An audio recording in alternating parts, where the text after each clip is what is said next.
Midnight music.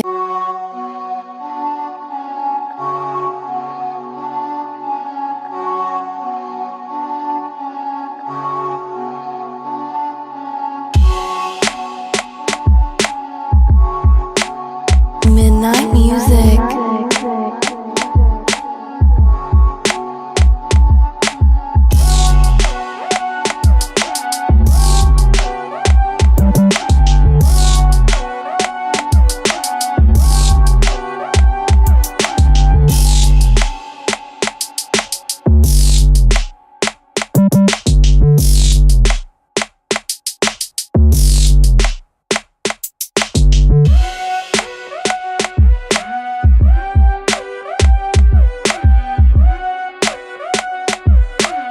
Midnight music.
Midnight music. Midnight music.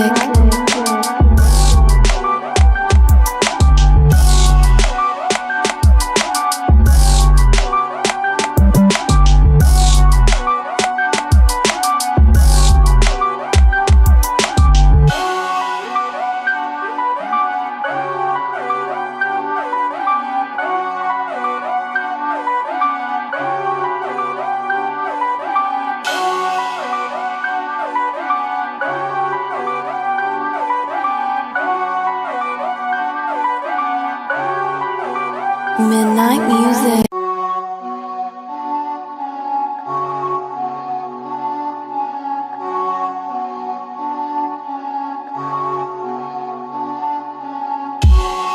Midnight music.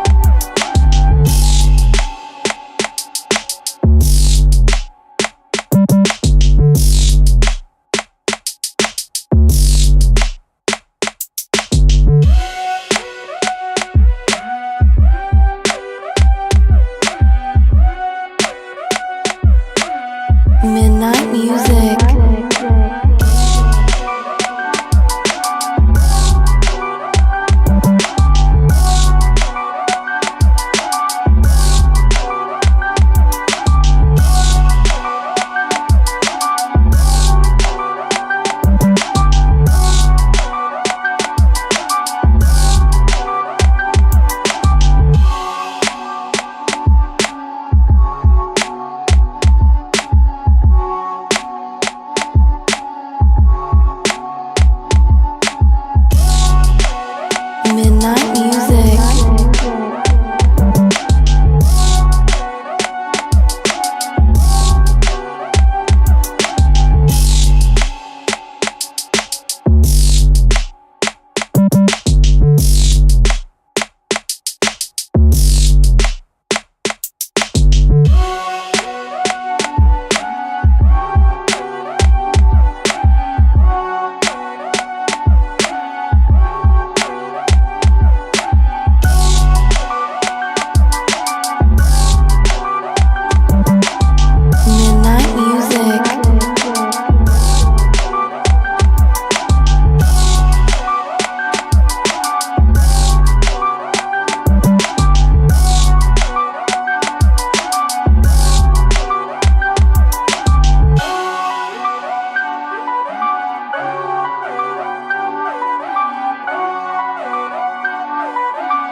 Midnight music.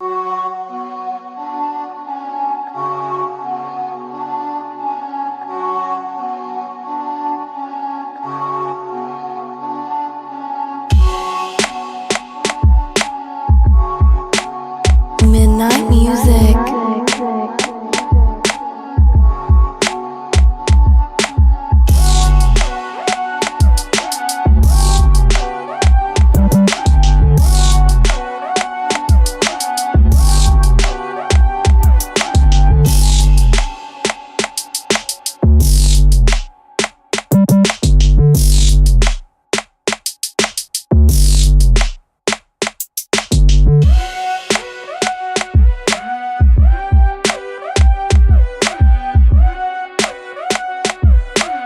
Midnight music.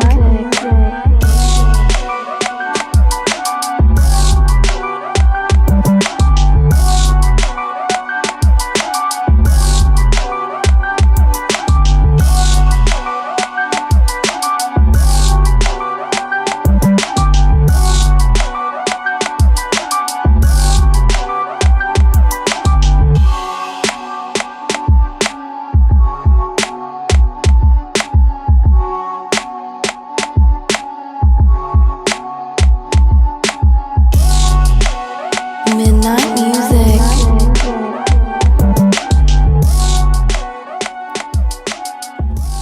Hey, Fretzy, what's up? How you doing? Yeah. Jade Cargill is all WWE for a very long time, by the way. Yeah, what's like a 6-year deal? Did they say? That's Hey. like WWE doesn't really announce, like they don't make a big deal about the length of contracts and the size of contracts. No, they never disclose too details. They don't go into detail. They say like multi-year deal. They'll never go into semantics about it because I think that's on purpose because they don't pay everybody equally, and they shouldn't. Well, duh. Yeah. I mean, come on now. So It's strictly a value-based business. How much money do you bring in? meritocracy all the way. Yes, that is pro wrestling in general. So yeah, they don't make a big hoopla about it. This is the biggest hoopla that they've done in a very, very long time. Hello, Taquan. A lot of law to be hooped. Yes, there is a lot of law to be hooped. I agree with you. No class today, Taquan. Welcome back then. Another reason we should move our day, Ricky, I'm telling you. My thing with the day is, and I'll say it here, because, by the way, spoiler, guys, we're probably going to move days, more than likely. I want to wait till the TV deals are done. That's fine. Yeah, that's fine. Yeah, because... I mean, nothing is confirmed for me, probably for a few weeks. Mm-hmm. But there's a very good chance I'm going to be producing another show on Wednesdays. Taquan, you're going to come in. You're going to be the new Will. Hell no. What's that pussy smell like? Dead fish, Jaquan. Dead fish. Fred Stuther. If things remain the same TV schedule-wise, I would prefer Thursdays, because I think that's the best of everything. Because, like, what are we... We're competing against Impact Wrestling. Yeah. Thing is, though, so, like, a half-life of, like, a day or two. Yeah. That's the only thing. That's why I always liked Tuesdays, because if we release on Wednesday morning, it gives you more time for, like, everything becomes irrelevant by that Sunday or Saturday or Monday. Or in our case, the next day, which always seems to happen to us. That too. But that's also why we're live. So if we're live, it doesn't really matter when the replay is, to be honest. Catch us live. Yeah. Assholes. Seriously. I'd also be cool with Thursday. Although I think Kay works Thursdays. Kay does work Thursday. Kay's schedule is... That's another thing. longer. Kay is off on Tuesdays. Yeah. No. I want to see where... I need to see where the cookie crumbles with all of his moving around of media rights and stuff. I mean, that's fair. I mean, like I said, I'm flying to Barcelona on Friday. Oh, you are? Yeah, I'm there for work. So we're covering a Web3 blockchain crypto conference. So I'm there Saturday to Wednesday. I'm going to be back. I think my flight lands like 2:45 Eastern time on Wednesday. So depending on my consciousness and my jet lag, if I have any, I'll probably be on the show next week. Is this your We'll see. first Although I time don't know. overseas? It's my first time in Europe. Correct. Actually, yeah. I'm the furthest I've been from home is Jamaica. So yeah, it's my first time overseas. Oh yeah, so all right, you have your passport, so that's a good start, I'm assuming. Yeah, my passport doesn't expire until 25. Okay, So. you're good with that. All right, that's all right. So the flight's probably going to be it's going to be long, but it's probably going to be very comfortable. International flights are usually more comfortable than domestic flights. It's like 7 hours. I think it's Barcelona. It's like a flight to LA. Kind of, yes. A little bit longer. Yeah. My only thing for you is enjoy customs. Oh, I know. Yeah. It's Well, not I'm as gonna- bad I'm as gonna you have- think. Just read I'm the gonna have my paperwork. Switch. Yeah. Just read the paperwork and you'll be fine. Yeah. That's just read the paperwork and you'll be fine. When they ask what you're here for, you say business because you're there on business. No one will. Yeah, give a I'm with shit. my boss. I'm with my boss anyway. So Oh, okay, so she'll guide you through. yeah. I mean, she's going to Singapore in November, so she's been to customs a few times. The only thing is, though, the annoying thing is, though, like we had to buy adapters for like all the outlets. Yes, that is a thing. That is still a thing in Europe. Yes, the adapters are weird. Yeah. Same thing in Australia too. But you'll be good. Yeah, I'm really excited. Apparently Enjoy siesta. they don't do siesta anymore. No, shut the fuck up. No, I asked someone who was like in the area or whatever, or no, I asked my buddy Chief because he goes to Europe all the time. They don't do siesta anymore. What a crock of shit.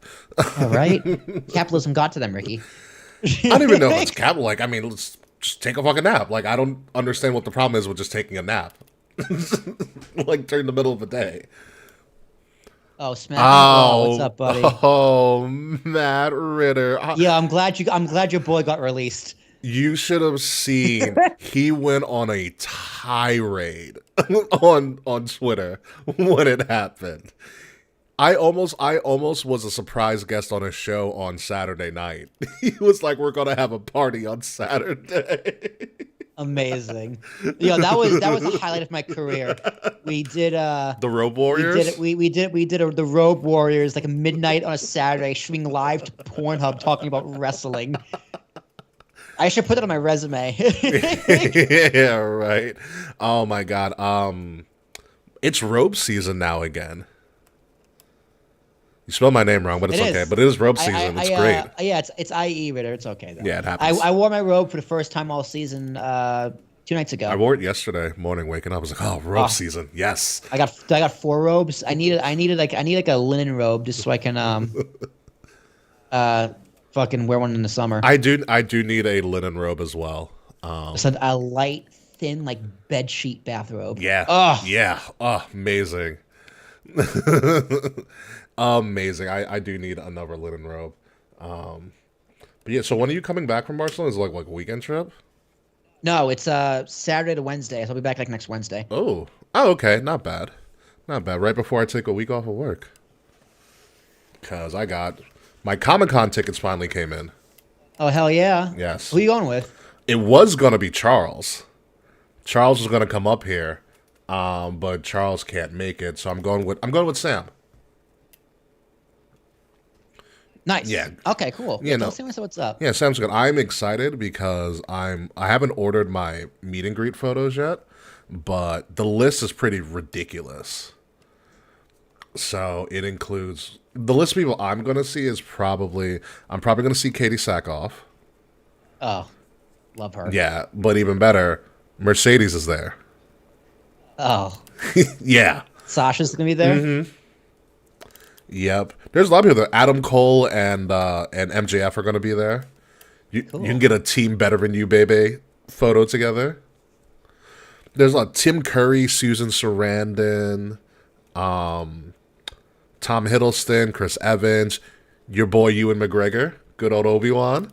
I do love Ewan. Dude. He's such a beautiful man. Ewan McGregor is I'm doing both, Taquan. Ewan McGregor is he's like the he's a guest of honor. Him and Chris Evans are guest of honors for this year's Comic-Con. I thought Taquan and Ritter are arguing over who knows us better. I don't know if either of them do, actually. Ewan McGregor's wife, Mary Elizabeth Winstead, is going to be there, a.k.a. Ramona Flowers from Scott Pilgrim. Who else is going to be there? This is like my first Comic-Con, too. My boss is going, too, so... See you there. She was like, yeah. She's like, yeah, just take the week off. I was like, what? She's like, yeah. And so I already did panels and stuff too. So I got into the Archer panel. Oh, that's gonna be fun. John Benjamin. You know who actually is doing a panel, but I didn't have to get a reservation for. I can just show up. Fucking Kid Cudi's doing a panel. What? Why is Kid Cudi at Comic-Con? Because it's Comic-Con. You can do whatever you want. I guess. You've never been to a Comic-Con, have you? I've never been. Honestly, I've never even thought of it going to Comic-Con. It's, from what I've seen, it's pretty dope. The app that they have is really good too. So in the app, I can pretty much create my whole schedule. Oh, people I want to see. Britt Baker's going to be there. Chris Evans. David Tennant. FTR. Ewan. what am I looking for? Pretty much all of the Guardians staff. Guardians 3 cast, except for like Chris Pratt. Who else would you know? Orange Cassidy. Kid Cudi is a good Awesome. voice actor. Sean Gunn. Shamik Moore. Pretty much the voice of Spider-Man from Into the Spider-Verse. Tom Hiddleston. Who is he? He was Shamik, which Shamik Spider-Man? Moore's is Miles from Spider-Verse. Oh, even better. Yeah, he's the voice of Miles from Spider-Verse.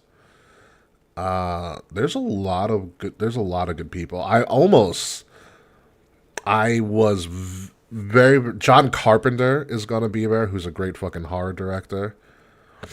Diane Gurrell from Jane the Virgin.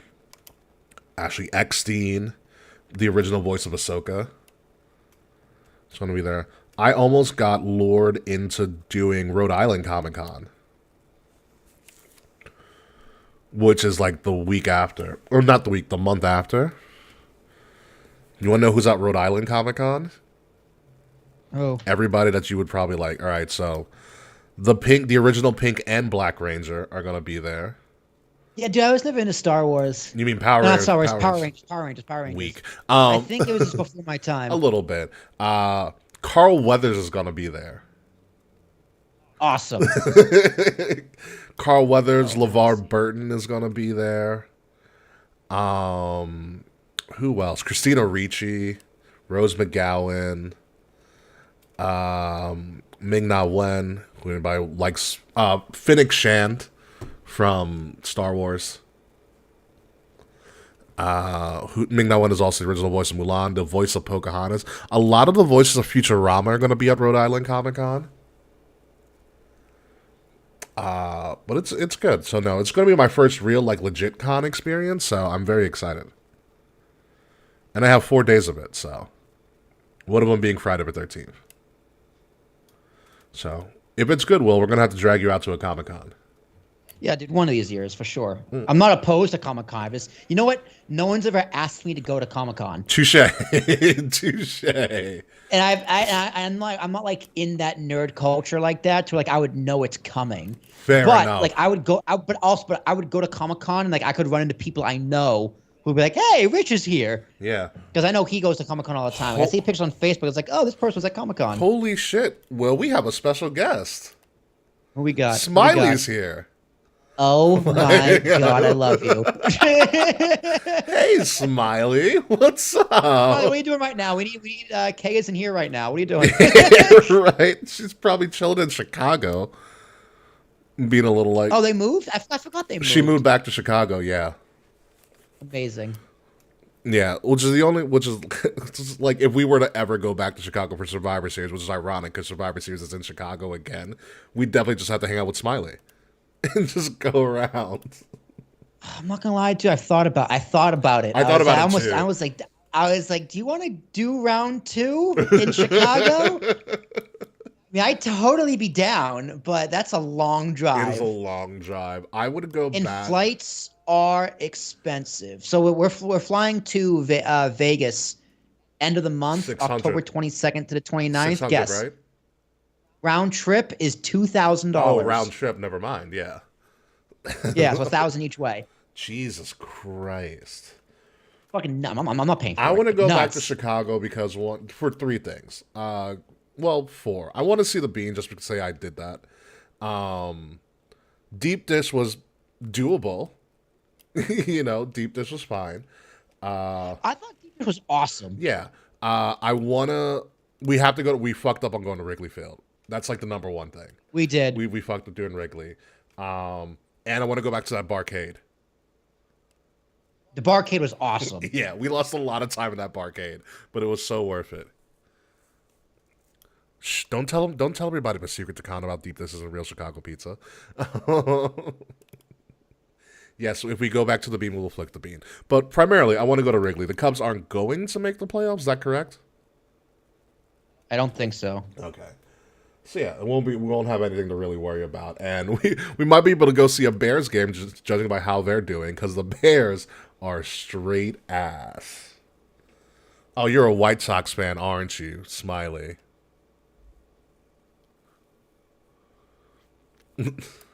Listen, we had a Malort shot, damn it. Okay. We fell into a couple of traps there, but that bar was actually pretty fine. That bar we went to randomly. Dive bar. Yeah. Yeah. Yeah, it was good. Yeah. The food was fine. Yeah, the food was fine. The people were really nice. Chicago is a very friendly town. Yeah, it's New York. If you're in the right part of it. Yeah, it's New York with space and a little bit of Midwestern charm. Are you guys Also, deep dishes. I really liked deep dish. Wasn't I thought it bad. was fucking excellent. Wasn't bad. I kind of do want to stay at that hotel we stayed at before. I forgot what it was called. Fieldhouse Jones. That's what it was. Fieldhouse Jones. Oh, it was so dope. Dude, that little breakfast bar in the morning. That breakfast sandwiches. Yeah. Oh my god, dude, the Bloody Mary with the shrimp and bacon in it. Oh. Yeah, dude. I think we're convincing. I think we're convincing ourselves to Kind go. of.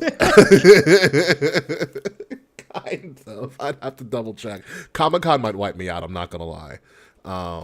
But we'll see. We'll see. It also depends. Here's the thing. I have the money. I just don't want to spend the money. That's also true. That's also true as well. Such a tourist thing to say. Locals don't even go there. I haven't been there since I was a teenager. I know. Smiley, we're from big cities too. A lot of the touristy stuff in New York, I've never done in my entire life. You think I've been to the Statue of Liberty? Hell fucking no. I have. Exactly. It's pretty cool. It's from out of town. That's why. You think I? Yeah, I went to the Statue of Liberty last year, and I've been in New York since 2014. You think I went to visit the Edge? Hell fucking no. Like I haven't done the Edge. I did do Freedom Tower. Didn't do Empire State. Dave and I did Freedom Tower before. Fucking awesome. Dave and I did Freedom Tower before we went to Extreme Rules across with the night Seth Rollins came back from his injury. That's cool. Yeah, I mean, we had time to kill. We're like, let's do Freedom Tower is dope. I will agree. Freedom Tower is a lot better than the Empire State Building, and I only did the Empire State Building because I had a foreigner with me, a super Canadian foreigner with me. That makes sense. Yeah, it makes sense. Key West does not compare to Quan. I'm sorry. You can't say like I live in Florida, I've barely been to Key West. No one cares. No one cares about Key West. But with that being said, do you want to get the show on the road? Yeah. I'm ready to rock out right now. You guys, we got a fun group with us. Let's rock out tonight, folks. Key West. Where's audition? Tourist attractions for who? Orlando's a tourist attraction. Calm it down, Taquan. Key West is a tourist attraction. To who? Yeah. All right. You ready? Yeah, I'm good to go. All right, starting in 5, 4, 3, 2.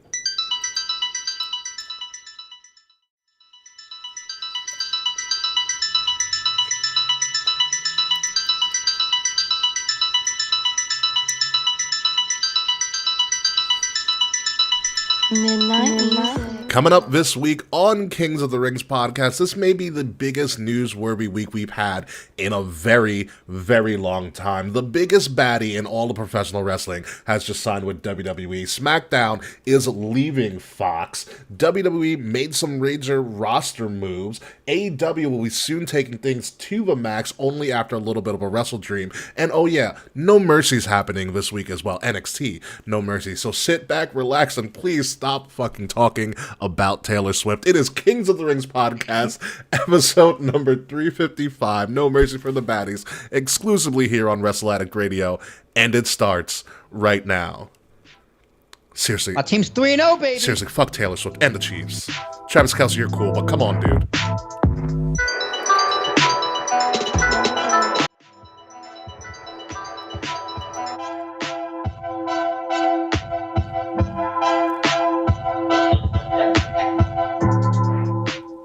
Okay, but seriously though, did you see the woman that Travis Kelce dropped to go for Taylor Swift?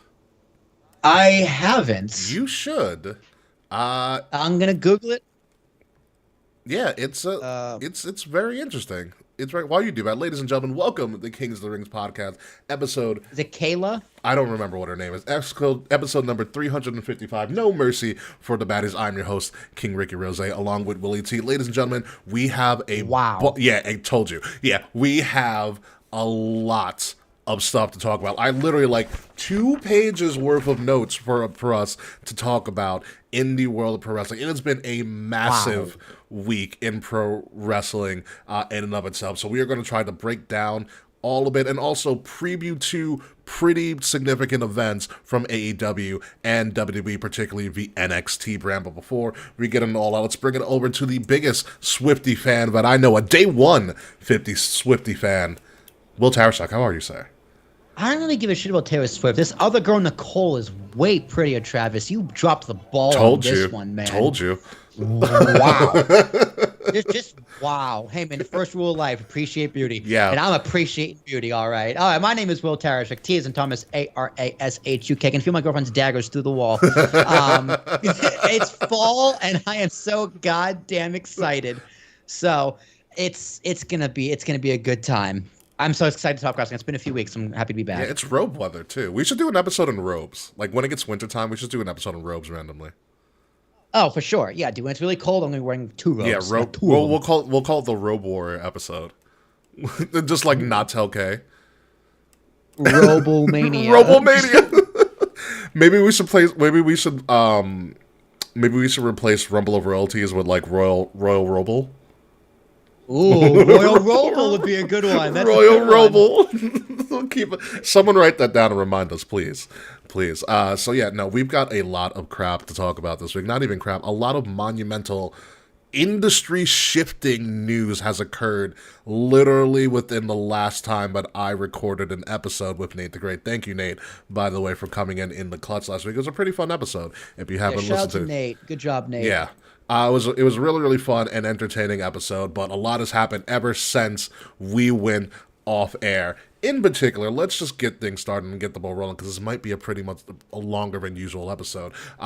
First things first, it was announced last week that SmackDown, the SmackDown television show, the brand that is SmackDown, is going to be leaving Fox by October of 2024, because SmackDown is moving to the USA Network on Fridays. They signed reportedly a 5-year, $1.4 billion deal to bring SmackDown to the USA Network. Now, a part of this deal includes, and I have a really, really wild theory about this. A part of this deal also includes that WWE will also put on 4 primetime specials per year on NBC as well. So SmackDown, 5 years, $1.4 billion will go to the USA Network on Friday starting in October 2024. What this also means as well, because I do not foresee NBC Universal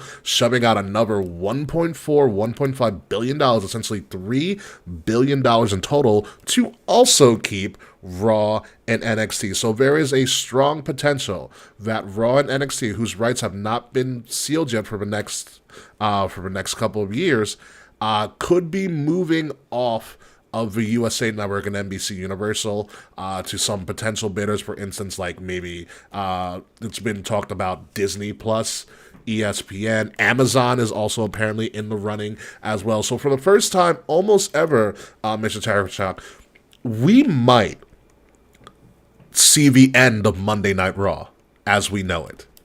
I'll believe it when I see it. Yeah. Like I understand SmackDown's the bigger brand. SmackDown has more money. SmackDown is the better show mainly because it's 2 hours. Yeah. But I can't see Monday Night Raw has been the staple of wrestling for over 30 years. It has.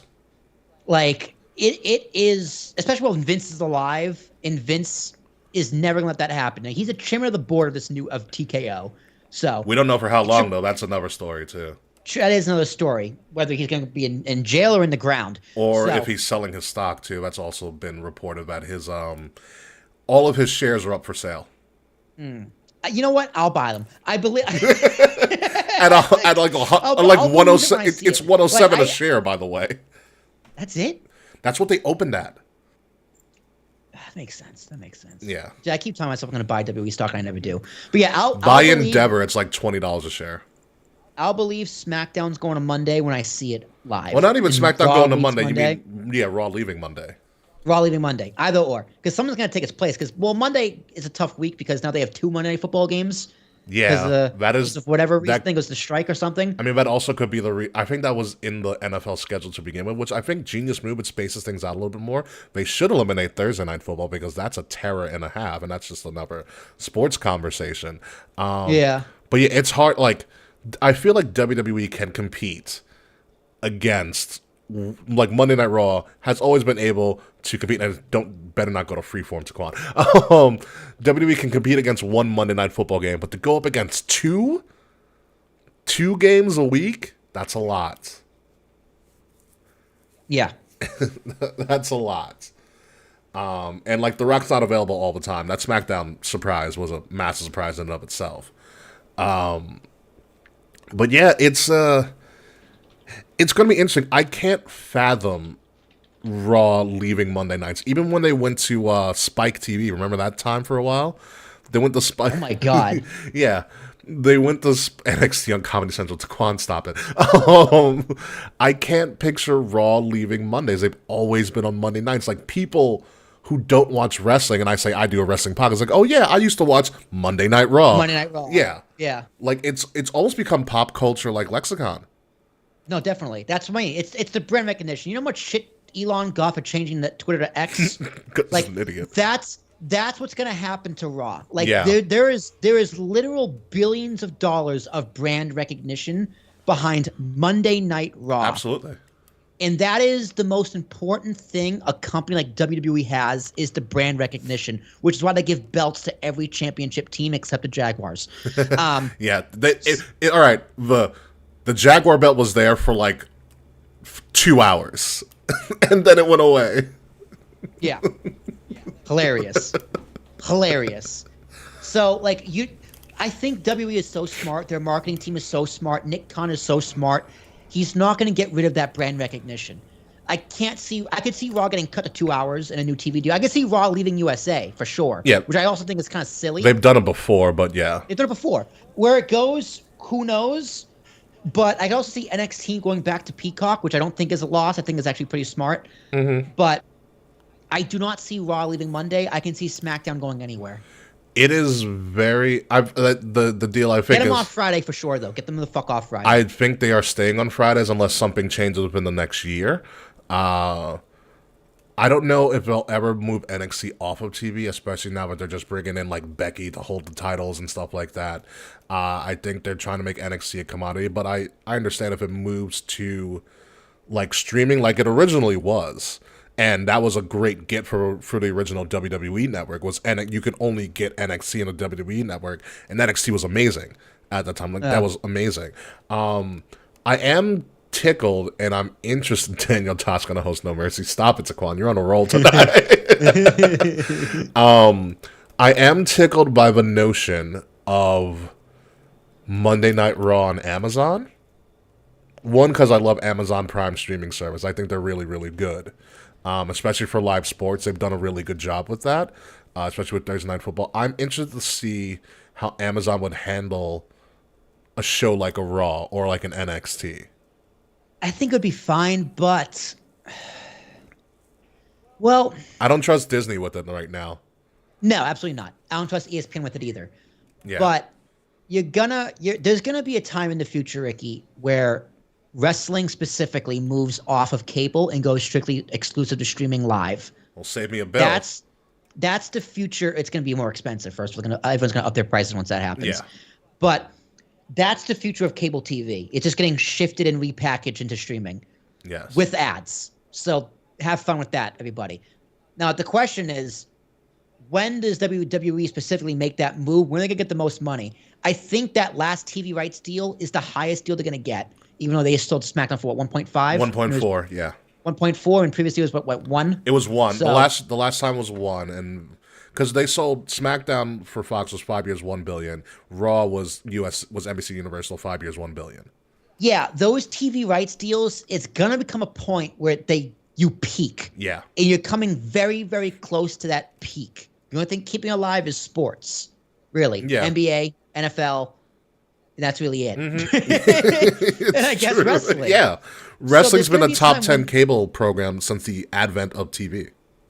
I think right now, if Raw went to streaming exclusive, it hurts Raw.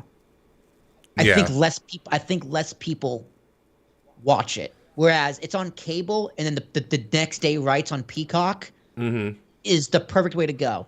Which is why I think it stays with NBC. So you think NBC shells out? You think NBC shells out another billion for NXT and Raw? Yeah. Yeah. Honestly, it would be a smart move. I like it, especially you keep it all in the family. You already have Peacock. It would make sense that they would be the preferred people because they already kind of know what they're doing at this point. Yeah. My interest here now switches to the arrangement, which was reported by the Hollywood Reporter, which I actually like. I've been reading a lot more of them when they do business stories. They're really good, the Hollywood Reporter. The 4 specials a year on NBC, on primetime NBC, which will obviously be also streaming live on Peacock as well, I'm assuming. But even if it's not, I have this really weird headcanon theory because I said, why are they doing 4? Why 4 a year? Why 4 a year? And then I thought Big 4. Big 4. Oh, those TV specials? Yeah. Yeah. 4 primetime TV. Can you imagine the first ever primetime WrestleMania on NBC? That's too many ads, dude. I'm not looking forward to that. I'm not looking forward to WrestleMania matches with commercial breaks in between. I mean, there are commercial breaks in between. We're usually just there for. No, I'm saying mid-match. Oh, okay. Oh, I don't think it'll happen mid-match, but I do. I do. If there's money to be made, Ricky, there's money to be had. So fair. They're definitely gonna put a commercial break in the middle of a fucking battle royal. Absolutely. I mean, the battle royal is fine. We can put a commercial break into the battle royal. That's okay. Maybe not the main event or the main matches, but like the undercard and majority of matches are gonna have commercial breaks in between. I don't know if they'll picture in picture. I could potentially see, but a hard break. I don't want that. I don't want picture in picture, dude. but a hard commercial. I feel like you can implement it in certain aspects of it and not have it, lose any meaning. But I'm tickled to see if these 4 specials are just Royal Rumble, things like that. I feel like that could be a huge thing, network TV, big 4 pay-per-views. Is something they've never done before. It's so absurd that it just might work. I mean, I like the idea of the TV specials, right? Like a Saturday night on cable, fine, prime time, or a Tuesday night prime time. That's fine. Because a Big 4 Survivor Series Rumble Mania, no, please, no. It honestly, because it worked for WWE before back in the 80s. Saturday night's main event was huge. Was huge for NBC. Dude, if they brought back Superstars or Saturday Night's Main Event quarterly, yeah, that'd be fucking huge. You bring back the old ropes, you bring back the old style, that kind of stuff. Make Michael Cole dress in an old suit, that kind of thing, the old graphics, they did they did the Raw throwback. Yeah, If they did something like that, prime time, that would be great. So here's the thing, also as well. Fun fact about Saturday Night's Main Event. You know where the first episode was held? Probably the Nassau Coliseum. The Nassau Coliseum, you are correct. I just know you. It's probably the Nassau Coliseum. The Nassau Coliseum. And when WWE does live events on the weekends, on Saturdays, they have been calling it Saturday Night's Main Event. Yeah, that's great. I think they should totally do that. That's a great idea. It can be interesting. The fantasy guy in me, the kind of the wacky business guy in me wants a like primetime Big Four, which would be absurd. But I think your idea that it's like these random ass specials that would also progress the storyline, but also could like bring in new people is also a good idea as well. Yeah. It'd be, Yeah, super cool. yeah, it'd be interesting to see what they do. Unfortunately, Hulu lost out on all of this deal because WWE content is being pulled from Hulu at the end of this month. So you will no longer be able to do Hulu Mondays, Tuesdays, Wednesdays, Thursdays, Fridays, Saturdays, whenever you decide to catch up on your wrestling on Hulu because it's not going to be there anymore. I wasn't really watching it anyway, but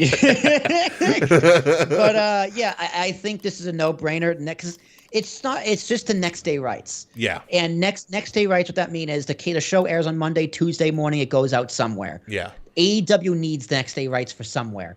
WWE makes the most sense to throw it on Peacock because they put it on Peacock a month later. So, which I think because it's been on Hulu, it prevents them from doing next day rights. Exactly. So now it just opens the door for Peacock. So I'm not worried about it. In fact, it's actually way easier for me because Peacock is actually turning into a pretty solid platform. Yeah, you can go watch Fast X. Yeah. Fun. Sorry. Yay. The Mario movie. The Mario movie was good. I watched the Mario movie. I was actually entertained by it. Yeah. I was very entertained by it. I just want all those A&E documentaries on Peacock. Why the fuck aren't those on Peacock? Is A&E owned by NBC Universal? That's definitely why, but it's stupid. It's like, why would you make an exclusive thing with A&E when you have NBC in your back pocket and you have a network, you have a Peacock you have to sell? Because they were giving them money.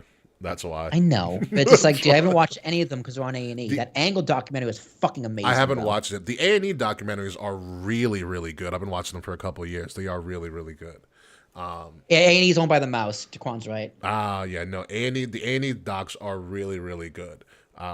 So they're worth checking out. And so is their WWE's Most Wanted Treasure, where they go searching for all the old crap that the wrestlers sold off because they were broke. That's also a fun one. Yeah, dude, I'd watch a shit out of that on the Peacock, though. Like, I understand. I'm not going on my way to find A&E. I'm not going on my way to find it on the internet because I don't have cable. Yeah. But that's my problem. Yeah, I get that. So, unfortunately, the same day that WWE made all of these TV rights deals and announcements, they also decided to announce that they were cutting a crap ton of people. The biggest shocker for a lot of people that aren't named Will Tarashok I was so happy. is Dolph Ziggler. Dolph Ziggler, probably the most has the most accolades of anybody that was cut. A 20-year career, multiple-time Intercontinental Champion, multiple-time Tag Team Champion, United States Champion, one-time World Champion, one-time Money in the Bank winner. One of the greatest Money in the Bank cash-ins of all time. Top 3, for sure. Yeah, absolutely top 3. He was the joke of our show for a long time. The no show off or the pre-show off. I'm here to do the job. I'm here to do the job. Come on. He's Dolph Ziggler. Dolph Me. Ziggler, historically your level 1 villain that you go up against in your career. Oscar bait Ziggler, but you cannot deny the impact he's had. He's had a 20-year career. He's the last surviving member of the Spirit Squad, by the way. My God. And it not only affected everybody, but it affected a lot of people. John Cena talked about he has over like 1,500 career matches in WWE. A lot of accolades about Dolph Ziggler kind of being cut. Is it a surprise? Has he been really being used? No. But for me, at least, I felt Dolph, with how tenured he's been in WWE in particular, that he would have a more glorious exit from the company instead of, just kind of getting cut. Yeah, I think I saw somewhere a long time ago he has the most matches in WWE history. Something like that, yeah. It's crazy. I mean, don't get me wrong. First ballot Hall of Fame, as much as I fucking hate the guy. Absolutely. And how awful his stand-up comedy career is. It's the thing about Dolph. It's the whole big thing with my friend Kafer, who's been on the show. We've always said, like, name a bad Dolph Ziggler match. Yeah, you can't. You can't. Yeah, no, the guy's incredible. I mean, the guy is absolutely a Hall of Famer. I just never got it. never got Dolph Ziggler. I was like, you guys like this guy? This guy. That's what we said about the Valkyrie. Remember we were trying to do the Mount Rushmore the first time, and they put Dolph Ziggler on the list? We were like, what? What? What are you talking about? But yeah, like our Discord in particular, join our Discord, by the way, everyone's like, oh my God, I can't believe it. Like, wow, did this happen? I was like, guys, where would you He's not being used. He's getting paid to do nothing. Okay, use him. And cut who? Yeah. Where do you put him? Because if you're going to put him on TV, someone needs to come off TV. Yeah. So, who? And if you can't, same thing with Mustafa Ali. Same thing with Shelton Benjamin. Well, with Mustafa was a little bit different. Mustafa was supposed to have a match on No Mercy this weekend for the North American title. Amazing. He was supposed to be the North American title person. He was going to go up against Dom, and they released him. Or he asked for his release. Who knows? The Dolph introducing himself gimmick was top tier. Hi, I'm Dolph Ziggler. That's all he did for weeks. No, do you remember when Dolph would come out as different performers for a couple of weeks? Would he? Remember he came out. That was Charlie Haas. No. This is like later on in Dolph's career. It was the it should have been me, Dolph. Oh my God! Then he was the Colonel. He was the Colonel for a minute. He was the Colonel. Yeah, no, this is going to happen eventually. WWE just had a merger. We knew the cuts were coming. They're making cuts. They're making cuts in the front office. They're making cuts to talent. They gotta beef up their stock price, of course. But come on, guys. also, have you seen the entirety of a WWE roster? I'm also including NXT. Yeah, and a performance center. It's large. People are gonna go every year. Yeah, they're a charity. It's a business. You know, that's just the way it is. So Dolph Ziggler, big surprise. I just hope he comes back for a Rumble, gets some sort of more kind of more glorious exit from the company, no pun intended, because he did have the dirty dogs and everything with Rude. But to nobody's surprise, Matt Riddle's gone. Nobody's surprised at all. That was a surprising one. I was like, oh, that makes sense. Like none of these were really surprising until Matt Riddle. Excuse me. Yeah, Riddle. Matt Riddle, and I was just like, oh yeah, well, yeah. Okay.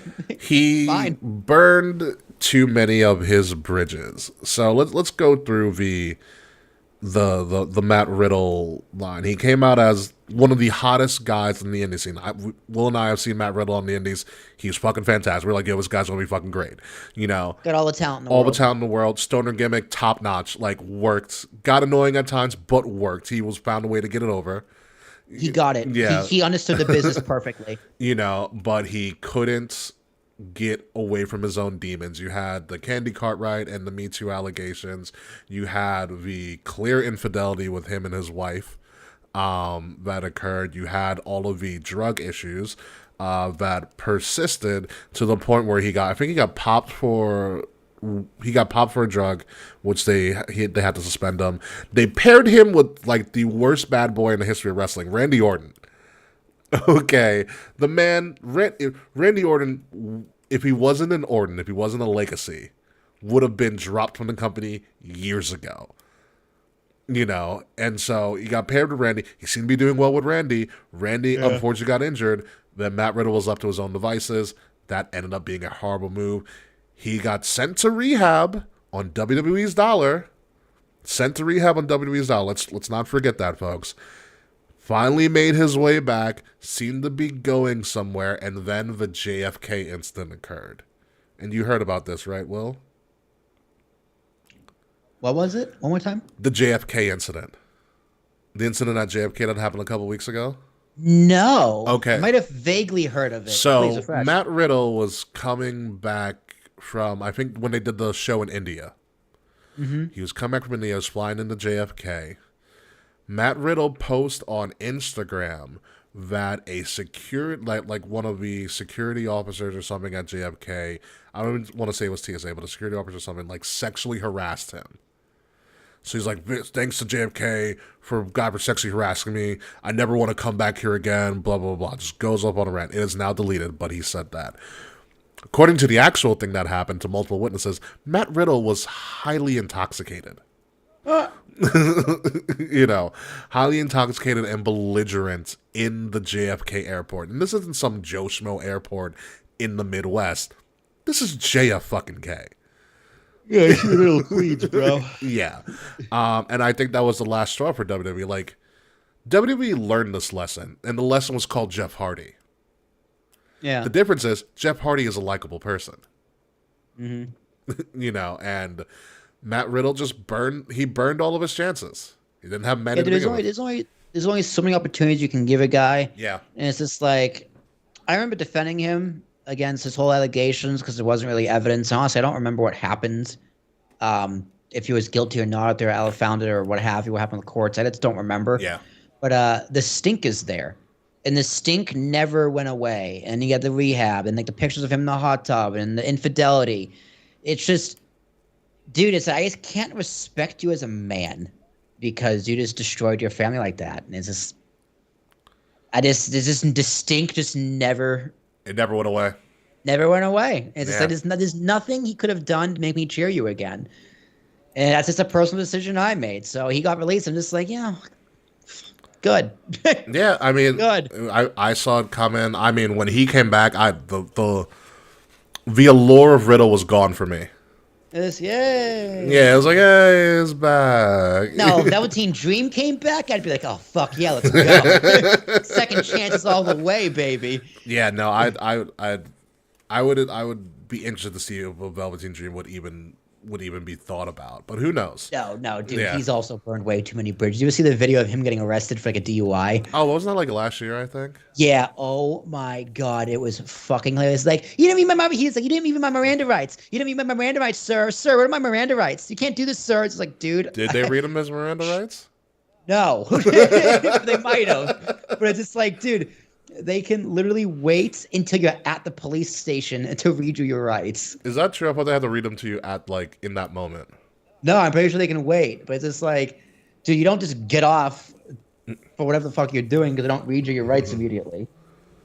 Yeah, no, I'd be interested to hear about the Miranda. That's the first thing I've heard about that. But anywho, those are some of the major cuts. Other cuts that happened, because I do have a list. Mustafa Ali, who we already mentioned. Mansoor and Masay, the maximum male models are dead, which is very upsetting. Sad. Mansoor had a lot of interesting stuff. So you know how people call Mansoor like the Indian or the Saudi Arabian Goldberg? It's because that was part of the contract. It was part of Saudi Arabia's contract with WWE. Mansoor could not lose in Saudi Arabia. He had to win. That's really funny. Mansoor has a lot of ups. He's really young and he's very charismatic and entertaining on his like when he's been on like Up Down and stuff. I mean, props to him for taking that gimmick and like trying to make it work. Him and Masay, aka Mace, who was a part of Mustafa Ali's failed faction, Retribution. Yeah. But listen, they made some Mansoor and Masay. Or Mace, because he was also a former announcer for Raw too. Like they tried everything with Mace. They tried literally everything, but they took Maximum Male Models, which should be a dead in the water gimmick. Lars Sullivan. They took Maximum Male Models, which was like a dead in the water gimmick, and made it so entertaining for a couple of weeks, especially with LA Knight as Max Dupree. That was hysterical. It was so hysterical. Also here, Emma and Riddick Madcap Moss, both got released. Dana Brooke got released. Quincy Elliott, who we thought were going to do big things but didn't. Rick Boogs, I know personally hurt you, Will. Yeah, that one hurt. Who Hot Up and Top Dollar, apparently everybody else in the WWE locker room because he was also released. B-Fab and Ashanti the Adonis still on the roster, by the way. Aaliyah got released, who I didn't know was... Who we were talking about for years, like how is Aaliyah still there? But dude, she just kept on keeping on. I think was she injured? No, they just stopped using her on TV. A personal hurt from mine. Dabakato Babatunde Commander Aziz, the legend of the Raw Underground, finally got released. Yulisa Leon, a couple of NXT talents that you might know: Yulisa Leon, Iki Minjiro, and the dancing man himself, Shanky, also released. Veer still on the roster. By the way, and a couple of other NXT PC talent were also released who were never on TV or had minimal time on TV anyways. So about 20 plus people in general released from WWE. And Elias. And Elias, my fault. Elias as well. Elias and Shelton Benjamin. Which I feel bad for Shelton too, because that kind of sucks. Yeah, poor Shelton. Yeah. But the guy's like 46. Like, what the fuck else does he have? And still ripped the shit. So those are the people that were released. But We wish most of them the best, except for Matt Riddle. Get some help. Yeah, dude, trim the fat. Trim the fat. Matt Riddle, it's a damn shame because he had all the talent in the world, and then that's what you do with it. Yeah. Yes. So more business news talking today. It has been strongly reported by Andrew Zarian, a source that we all trust and know. Great guy, by the way. Check out the Matt Man whenever you can. It is believed that AEW within next year will be moving to Max, formerly known as HBO Max, and putting on streaming content, potentially live streaming content. On top of that, it is believed that AEW will move to a one pay-per-view a month schedule, just like WWE. With this advent of the news of Max now doing live sports, because HBO Max/Max is doing live sports. HBO Max has revealed that they are adding a live streaming sports tier called Bleacher Report. Surprise, surprise. Nailed it. Bleacher Report is going to be free for all Max subscribers for the first 6 months, and then you're going to hit the paywall, which is going to be the whopping total of $9.99 a month to watch all live sports. And I believe What sports though? MLB, NBA, whatever deals they have. Because remember, this is Time Warner Discovery, HBO. It's like MLB.TV? Or are they going to have like local blackouts like the Yankees in New York? Potentially, that kind of stuff? but you also remember this is Time Warner Discovery, which has TNT and TBS, so you get all that NBA content as well. See, but NBA also has TV deals. That's why I'm confused. Like, I don't know. Well, we're going to see how this plays out. Because Warner owns TNT and TBS and Max, so they could theoretically simulcast to both. They could, yes, Which they should. First of all, they totally absolutely fucking should. They should do that. Absolutely. And I know we talked earlier about WWE going to streaming exclusively would be a bad idea. I think it's kind of the opposite with AEW, because I mean, if AEW can get on cable as well, Yeah. and this simulcast, that's even more the merrier for them. But if they can get an exclusive thing with the streaming, I think it says more about the faith in AEW, because they're trying to use it to build something brand new. And like they're trying to make this big push for live sports, and AEW is going to be a big part of that. Honestly, if AEW, which I think would be the smart move for them, would go to having some sort of content, whether, I don't know, if you do Dynamite or Rampage or something, or even if you just would do the specials, like the monthly pay-per-view specials, which it seems like AEW is going to move to, which end of an era, I guess, which Tony Khan alluded to on his press call about WrestleDream. I'd get me to watch more. I mean, if they're selling 100,000 pay-per-views a month, 75,000 pay-per-views a month, That's a win. yeah, That's a win. Go to a month. Go to monthly. Yeah. Right. As long as you're in the green, that's where you want to be, or in the black. That's where you want to be. It's only going to be a net positive for AEW at this point, because it'll just help grow their audience a lot more than it would for WWE, who's got it's a global brand and already has a massive global following. Yeah, like I don't think Warner Brothers and Max or HBO or whatever the fuck is kicking AEW to the curb at all. I think they see them as a valuable commodity and a product worth investing in, which is good, which is very good. Because I also agree. I think they're definitely worth investing in. You just got to get rid of Tony Khan. Although he has all the money, so maybe keep Tony Khan. You got to get an actual CEO in there. Someone who knows. Khan. Yeah. So yeah, exactly. You need a Nick Khan. Somebody who knows what they're doing. A lot of people will probably ask, like, why does this take so long? Well, here's the thing. From a technical streaming standpoint, live streaming stuff live is a whole different realm of the technological field than it is. It's also really fucking expensive. That too, yeah. It is very difficult to do when you're starting up a streaming service. That's why when WWE did it, people were like, how did they pull this off? And everybody started. First. Yeah, they were the fucking first. And then everybody started to copy them. If you don't have the infrastructure for it, which for the most part Time Warner didn't really have from a streaming service standpoint, it takes a lot of time to build. There's a lot of extra staffing you got to put together. There's a lot of engineers in the background that you have to have on 24/7 to make sure that this works in a timely fashion. Yeah, you got to test the servers. You got to test the strength of the servers. Like if you have 100,000 people watching something, is the server going to crash? Exactly. Like there's so many means tests you have to do. It's just like a statistical, logistical nightmare. Yeah. I can't even imagine all the shit that goes into this. But And when it does go live, it's going to be not good. When it goes live, it's still going to be buggy. Yeah. For the first few months, it's still going to be buggy, guaranteed. Yeah, WWE had that problem for a couple of months when the network first started. So it was bad. Yeah, it was really bad. But they will figure it out. They will figure it out. You just got to be patient with them. So more power to AEW. Hopefully this goes well, and hopefully this will help just grow their platform and their performers. But it also will probably have Tony Khan really rethink about some of the structures of their contracts for some of their performers. Speaking of which, not that. Joking. Speaking of structures and live streaming and everything like that, Elimination Chamber's coming to Australia.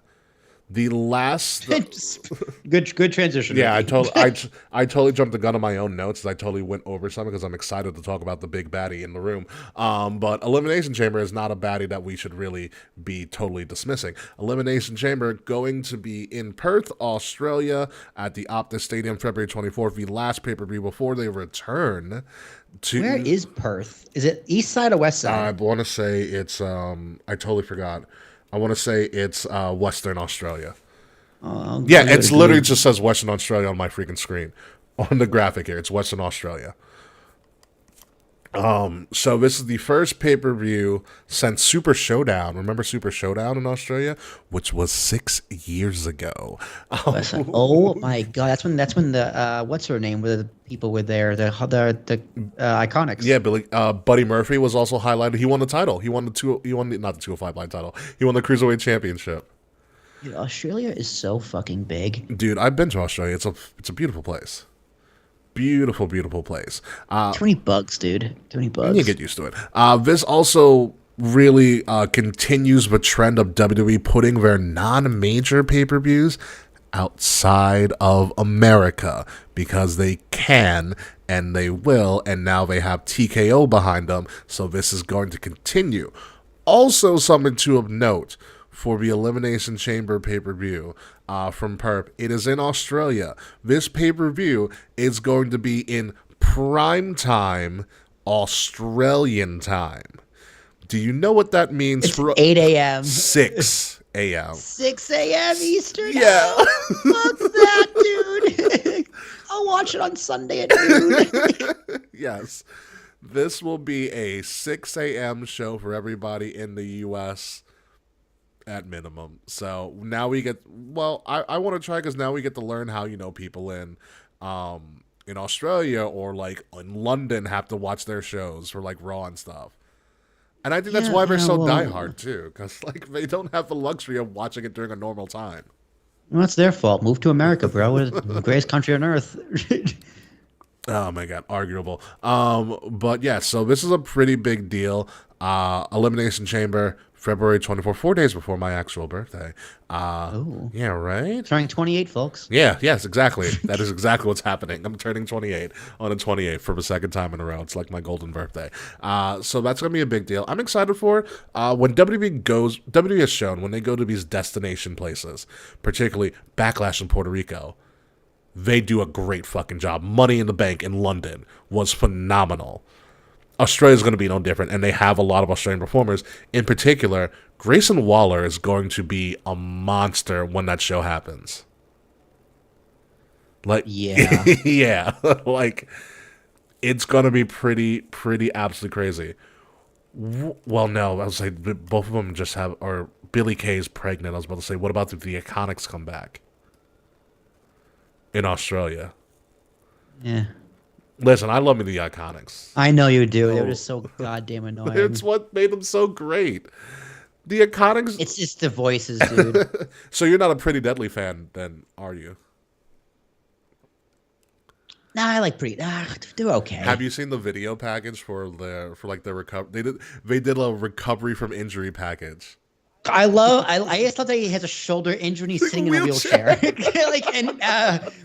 What's his name? Pierce. Made like a note of it. Pierce. Did Pierce get released, or was he trolling? He was. I think because it was the same day that the TV deals came out, he did not get released. Amazing. Oh no. Yeah, I love Pierce. He's a good on-screen character. When Pierce pointed out, like, I thought you had a shoulder injury. He's like, you're in a shoulder injury. Why are you in a wheelchair? And they flipped out on him. Yeah, it was really funny. It was really funny. SmackDown's been really good. SmackDown's been pretty Look solid. up the Kit Wilson video package from last week's SmackDown. So they started out, it looks like a PSA for like a donation or something, and he's just like, the great orator Olivia Rodrigo said, life is hard. And they do a whole recovery video package of him recovering from a separated shoulder. But doctor's like, he has a separated shoulder, he'll be fine. Yep. That's all it is. I'm like, you guys are stupid. The rumor is, and yes, boy, indeed, the rumor is that apparently Xavier Woods been helping him out, helping Pretty Deadly out, and the advice he gave him was like, just be as ridiculous as possible. I mean, it's true. That's great advice. It worked for the New Day. Just be absurd and ridiculous. If the New Day didn't realize that they just could be absolutely absurd, the New Day wouldn't have gotten over. Absolutely. And that's what Pretty Deadly's doing. Be as dumb and absurd as possible, and it'll work. And it worked. It is one of the weirdest things about wrestling, because, people say, how do you get over in wrestling? And one of them is like, well, you got to be your personality times 10. But turn up to 11. Yeah, the other side of that coin is you can either be yourself up to 11, or you can be as ridiculous and dumb as possible. They both work really well. Or you do both. Or you do both, and it also works. You can be Kurt Angle, and you can be Kurt Angle in a little cowboy hat. Cowboy hat Kurt is still really entertaining. That's what I mean. It's both sides of the spectrum. Cowboy. I mean, you can also be serious Brock, or you could be serious dancing Brock. Yeah. Both work really, really well. Or you can be the biggest baddie in all of pro wrestling, because it was announced literally a couple of days ago. Jade Cargill, the rumors were true. Jade Cargill signed a multi-year contract with WWE and began training in WWE's Performance Center. So let's break down some things that happened here. Number one, ESPN broke this news. Okay? The information was given directly to ESPN and then confirmed by Triple H on social media. WWE then confirmed it on their social media with multiple posts, pictures of her going into the Performance Center, video of her going to the Performance Center, pictures of her training in the PC, over 10 plus million social media views about Jade Cargill signing with WWE in less than 9 hours. Okay? She is only 31 years old. She is probably the first ever homegrown, quote, homegrown talent in AEW to move and make the jump over to WWE. And for a lot of people's standpoint, one of the biggest underutilized talents in AEW up to this point. Jade Cargill is a big deal. So before we dive a little bit more into it, because I have a lot of Jade Cargill stuff, what are your thoughts on this move for her, Will? I mean, it's about goddamn time, first Seriously. of all. But the Bleacher Report called it the biggest move, the biggest signing WWE has made in years. And I go, wow. Sorry, Cody. I mean, Cody is the bigger sign. Cody is for sure. Cody is the one that broke through the door. He's like, yeah. But this is absolutely huge. This is what we've all wanted for a few years. My friend who only watches AEW was very upset. And I was like, girl, come back to WWE. I'm telling you, it's good. Just come back. Just come back. Come back, damn it. And I want to see all the matchups. I want to see Charlotte, obviously, Bianca, please. Becky, duh. Nia Jax, even, for sure. Like, I want to see all of these matchups, every single one of them. Yeah. Here's the thing, though. She's still green. Yeah, she is. That's why they have her in the PC right now. So, when does she debut? Whenever they feel like she's ready. At this point, you've already put it out there.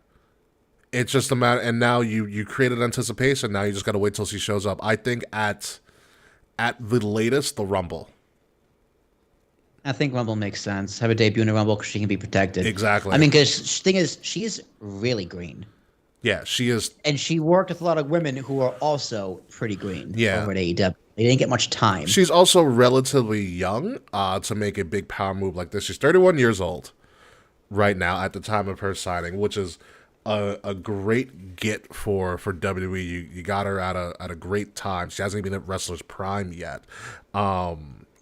She's also married to Brandon Phillips, Cincinnati Reds player. Her and Brandon Phillips own a fast pitch softball team in Texas.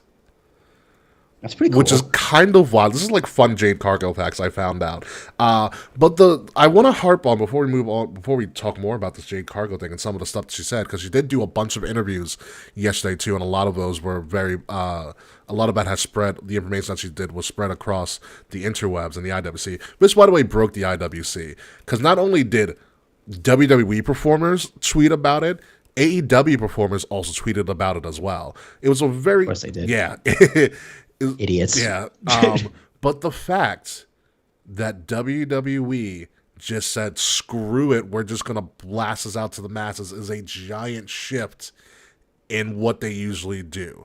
There was the discussion that people were like, oh, whatever happened to surprises? You fuckers ruined it years ago because you listened to Dirt Sheets. If this would have been a surprise 15 years ago, but you guys started to get really smarky and tried to look into it too much. So WWE's like, you know what, fuck it, we're just going to say that we did it. This is a total shift, and it's kind of WWE just swinging their long slong around and be like, yeah, we're going to tell you that we took one of your people. What are you going to do about it? And there's nothing they can do. There's nothing they can do, and I kind of enjoy the confidence move, because, like, when's the last time Triple H actually tweeted about someone being signed the day they got signed? God. Here's the thing. Before Cody Rhodes, it's been a while since they had a major signing. Yeah, like but Logan Paul. But he didn't even or Bad Bunny. Maybe, but even then, they had already shown up on TV on WWE TV before they were even signed. You know what I mean? Mm-hmm. You know, we've never seen this much movement ever about a signee with Jade Cargill. Interesting, we say where she's going to debut. In one of her interviews, she said they've already determined where she's going to show up. Oh, SmackDown. Well, she didn't say where, but they said they've already determined where she's going to show up. She was asked about what's going to make her debut a success, or her time in WWE a success.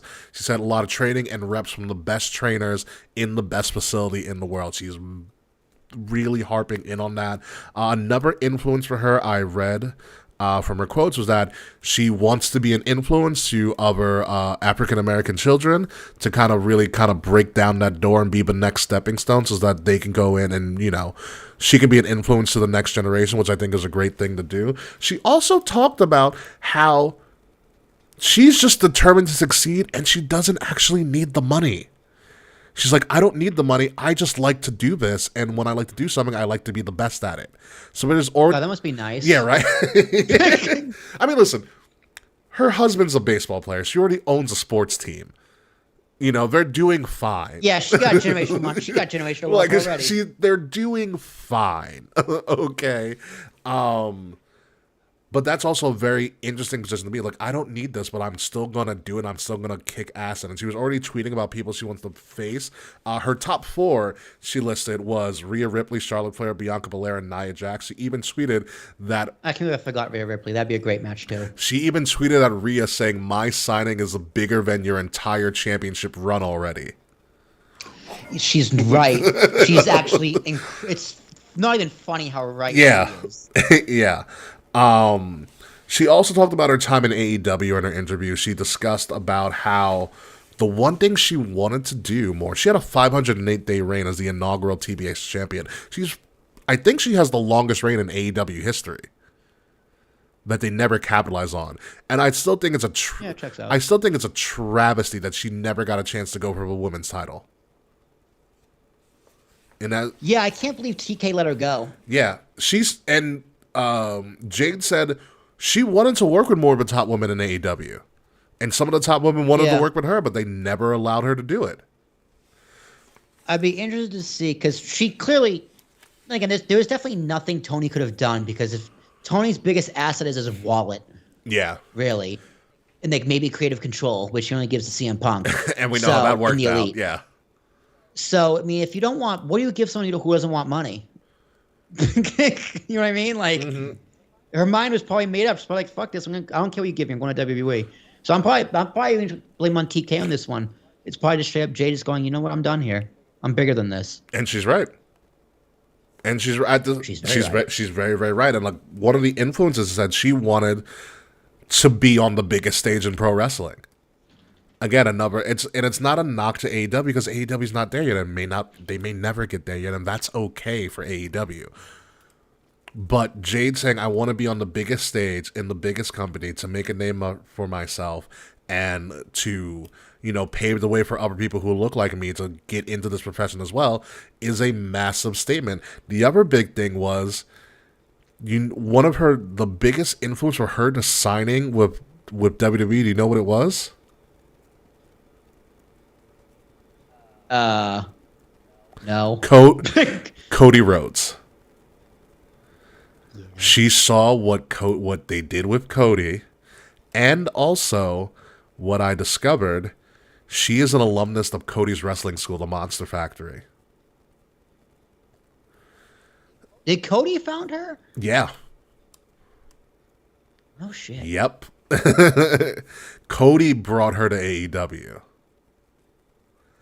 And she said Cody was the number one reason that she moved over to WWE. Oh, duh. You see that media pop?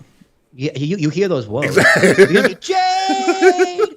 She hears them probably during Dynamite. Like, what is that? Oh, it's another Cody Woe. Oh, wow. That's interesting. Thank you, Smiley. Breaking news. Adam Cole needs surgery on his ankle, and he is out for a while. Oof. Which means another guy who definitely regrets leaving WWE. So does Keith Lee. He should have just taken the Bearcat gimmick. He could have found something to do.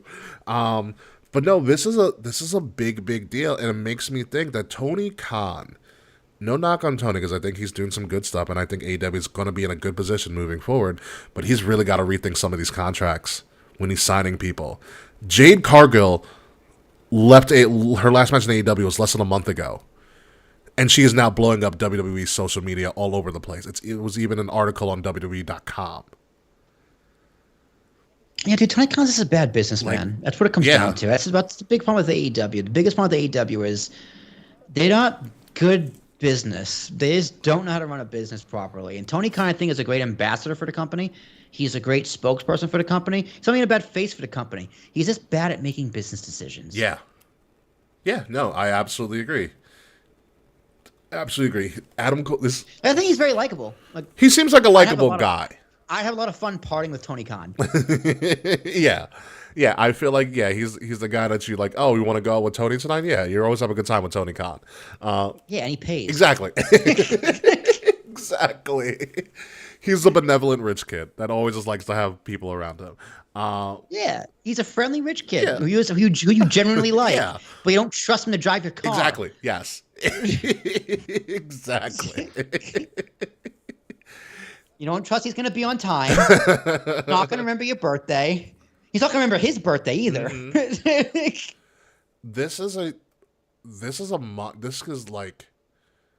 of all the talent in AEW women's division, Jade was probably the brightest star. You think she should pass Britt Baker? Yeah. No, I mean, as in future potential. Like, I think Jade could have been the biggest women's star in AEW if they would have let her. But I think Tony really liked Britt. And I don't blame him. Britt is a good starter for the company, but, like, I think Jade could have easily surpassed.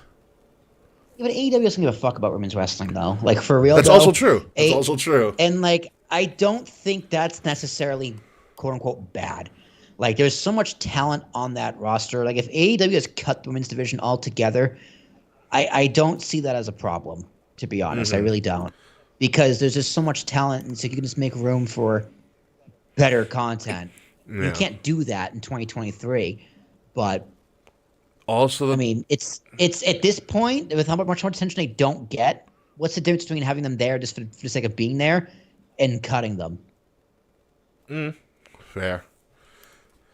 I mean, they've always underutilized their women. Cut those hoes. Yeah, they've always underutilized their women's position. So this is a great move for Jade, and also the scary thing about Jade is that I think Tony is probably going to regret in the future.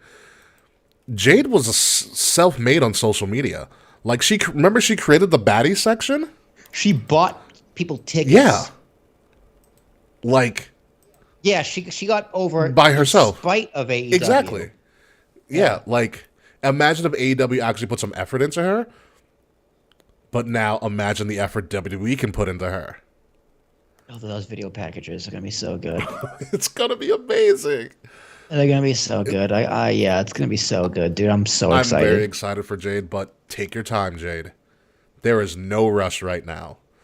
Yeah, no rush. There is no rush. Whenever you show up, you show up.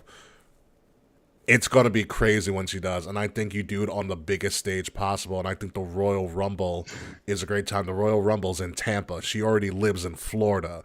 The PC... And you give her vignettes leading up to Rumble. Not a surprise entrance. Give her vignettes. Give her vignettes saying, like, Jade's coming, Jade's coming, Jade's coming, you know. As long as they keep her name Jade Cargill, which I think at this point you have to. Yeah. You already made a big hoopla about who the hell she is. And her name. Make her like number 18 and between number 18 and 23, and just have her be in the final four. That video package vignette has to include what her new theme music is. Oh, or a hint at it, so you kind of know what to listen for. Is this like Jade? Here's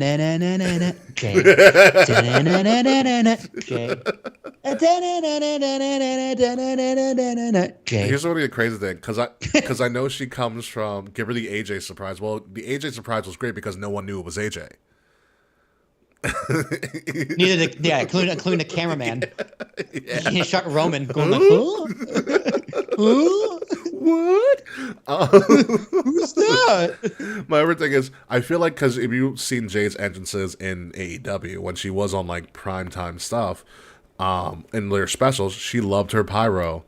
She's definitely a Cody person. She loves her pyro.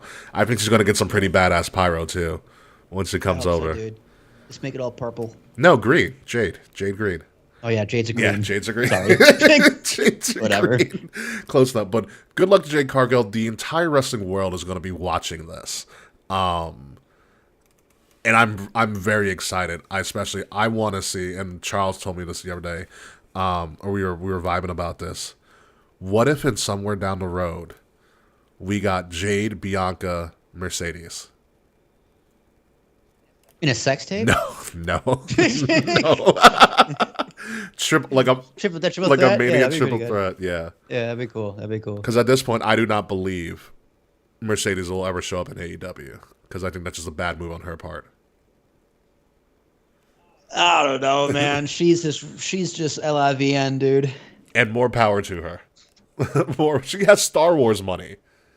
Yeah, like what the fuck is what is she gonna do in AEW? Mercedes, that is. Like what are you gonna do there, Sasha? Like really? Nothing. For real though. She does. You haven't anything since you left. I know you got hurt. But she had the title. What have you? And she dropped it. But like, is she still hurt? I don't know. She's showed up at Comic-Con in a couple weeks, so I can ask her for you. Ask her. Yeah. Ask her. Like how's how your you ankle? feeling? I hurt my shoulder. I said, how's your ankle? What are you gonna do? You gonna go? Hey, Sasha, did you get my letter? No. Like, oh, that's because I forgot to stamp it. And step on her foot. Yeah, okay. I'll be calling you for bail money. Honestly, dude, I'll pay it. That's worth it. That'd be hilarious. Hey, Sasha, you get my letter? Oh yeah, I forgot to stamp it. God. Jesus Christ, you're out of your mind. Anywho. Good luck to Jade. No, you're right. You do it to Riddle. He doesn't wear shoes. Yeah. Rusev learned that lesson the hard way, too. All right, back to AEW. Even though we have lost Jade Cargill, they're still putting on... What is this poster get Thanos snapped? What the fuck is going on in this poster? Is it a sandstorm? Is it an AEW sandstorm? Seattle's not even known for sandstorms. Oh. Seattle? Yes, what? Seattle. Not even fog. It's like a This is sandstorm. the Antonio Inoki tribute show that apparently that Tony Khan said they were going to do when he announced it at All Out. It's going to be from the Climate Pledge Arena in Seattle, Washington, former home of the Supersonics, as they used to be a thing back in the day for all you young kids. So this is the third pay-per-view in a row that they're going to do. So the third month in a row, but they're doing a pay-per-view. So good job, Tony Khan. So it does really look like they're going to move to a monthly pay-per-view schedule. Tony Khan did mention this might be the end of an era, which might mean there's something on the rise with AEW. John Moxley's gonna stop believing. Dude, he looks like he looks like he's gonna want to be on the poster. Well, let's go through this. It does look like John Moxley just doesn't want to be. He's like, why am I here? And why is MJF hiding in the back? It's Ricky Starks. Oh, where's I MJF? don't know. There's multiple posters, but MJF. It's not even on the poster. He has a match, or It's not on the poster. he has a match, but it's not, and he's not defending his title on this card. But the big one on this card is Bryan Danielson versus Zack Sabre Jr. in a dream match. Zack Sabre Jr., the current NJPW World Television Champion, and Bryan Danielson is just doing whatever the hell he wants at this point. To be honest with you, I've seen Sabre. Sabre works. Sabre works really slow. He takes his time. He takes his time. This is if you enjoy the wrestling part of pro wrestling, you will enjoy this match. Sports entertaining part of pro wrestling is not going to be in this match. Yeah, if like the technical stuff, Yeah. you know, if like the fake part of wrestling, like the super fake part, you're gonna love it. Yeah, this is the wrestlers match, and this is totally Bryan Danielson. Like, I just want to work with this guy, and I want to do this, I want to do that. Danielson wins, I guess. Yeah, for Give sure. him something. Sabre, Zack Sabre will do what Zack Sabre will do. We've seen him. I saw him at Evolve. He's a great guy. He's awesome. He's pretty nice. Oh, It is 9 matches on this there's card. a lot on this card. So I'm going to go with Danielson over Sabre. Moving on, the trios match, because you got to have the Elite on here and do something. The Golden Lovers, Omega and Ibushi, teaming with everybody's favorite person, Chris Jericho, against Sammy Guevara, Will Ospreay, and Konosuke Takeshita, who is an amazing talent if you saw any of Takeshita's most recent stuff. Jesus. Kenny really hasn't beaten Takeshita. I'm going to go with the team, the Golden Lovers and Jericho. I'll go with Ospreay. He's too pretty. Look at him. He's gorgeous. So handsome. I can't wait till Ospreay comes over whenever he stops messing around in the Indies. No kidding, right? He was offered years ago. Like, Paul Heyman offered him, on a podcast special. And he denied it. Which I understand. Do you? Good for him, man. No, do you Stick to your build guns. up your Stick to brand? your guns. So, but he'll probably come over soon. I'm assuming. We'll see. But let's move on to this, because we are going to fast track this, because we've talked a lot. Fatal 4-way tag team match. Winner gets an AEW tag team title shot. The Young Bucks, the Guns, who I guess are part of the Bullet Club now. Orange Cassidy and Hook is a thing. 2 guys who don't really talk. And the Lucha Bros are going to go up in each other. So we have to determine who becomes the next number 1 contenders for the AEW tag team titles. I'm going to go with the Guns at this point. Something tells me it's a pair of brothers. So not Orange Cassidy and Hook. I actually forgot the other 3 are actually brothers. Yeah. That was a Young Bucks joke, but no, the other 2 teams are legitimately brothers. I was about to say, which one are you choosing?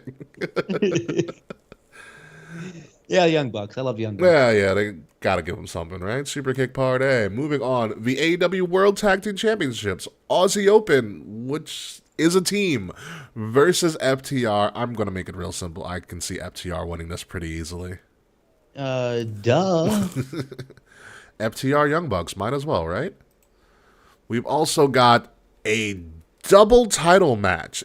Eddie Kingston, one of my favorite wrestlers that I've ever interacted with, and favorite wrestlers ever, the NJPW Strong Openweight Championship, and the newly crowned, as of last week, ROH World Champion, beating his arch nemesis Claudio, finally. He's putting both titles on the line against the ROH Pure Champion, Katsuari Shibata. I can't. Great. So Eddie Kingston's world champion for a company that doesn't exist anymore. Cool. How poetic. He just needed to be Claudio. You know how. Why don't you just give him the Evolved title? While you're at it? Who was the last Evolved champion, actually? Probably Austin Theory. I don't know if it was Theory. Fact of the matter is, Eddie Kingston has canceled all of his indie events. He's not doing any more indie shows, so he can focus on, obviously, AEW, ROH, and NJPW because he holds titles in both stuff. So he wants to hold off from that. I can't see Eddie Kingston, after the glorious win he had in fucking New York for the ROH Championship, where he's from. He's from New York. And then him dropping in less than 2 weeks. Eddie's winning this. Yeah. And long may he reign. Eddie Kingston is freaking awesome. Absolutely awesome.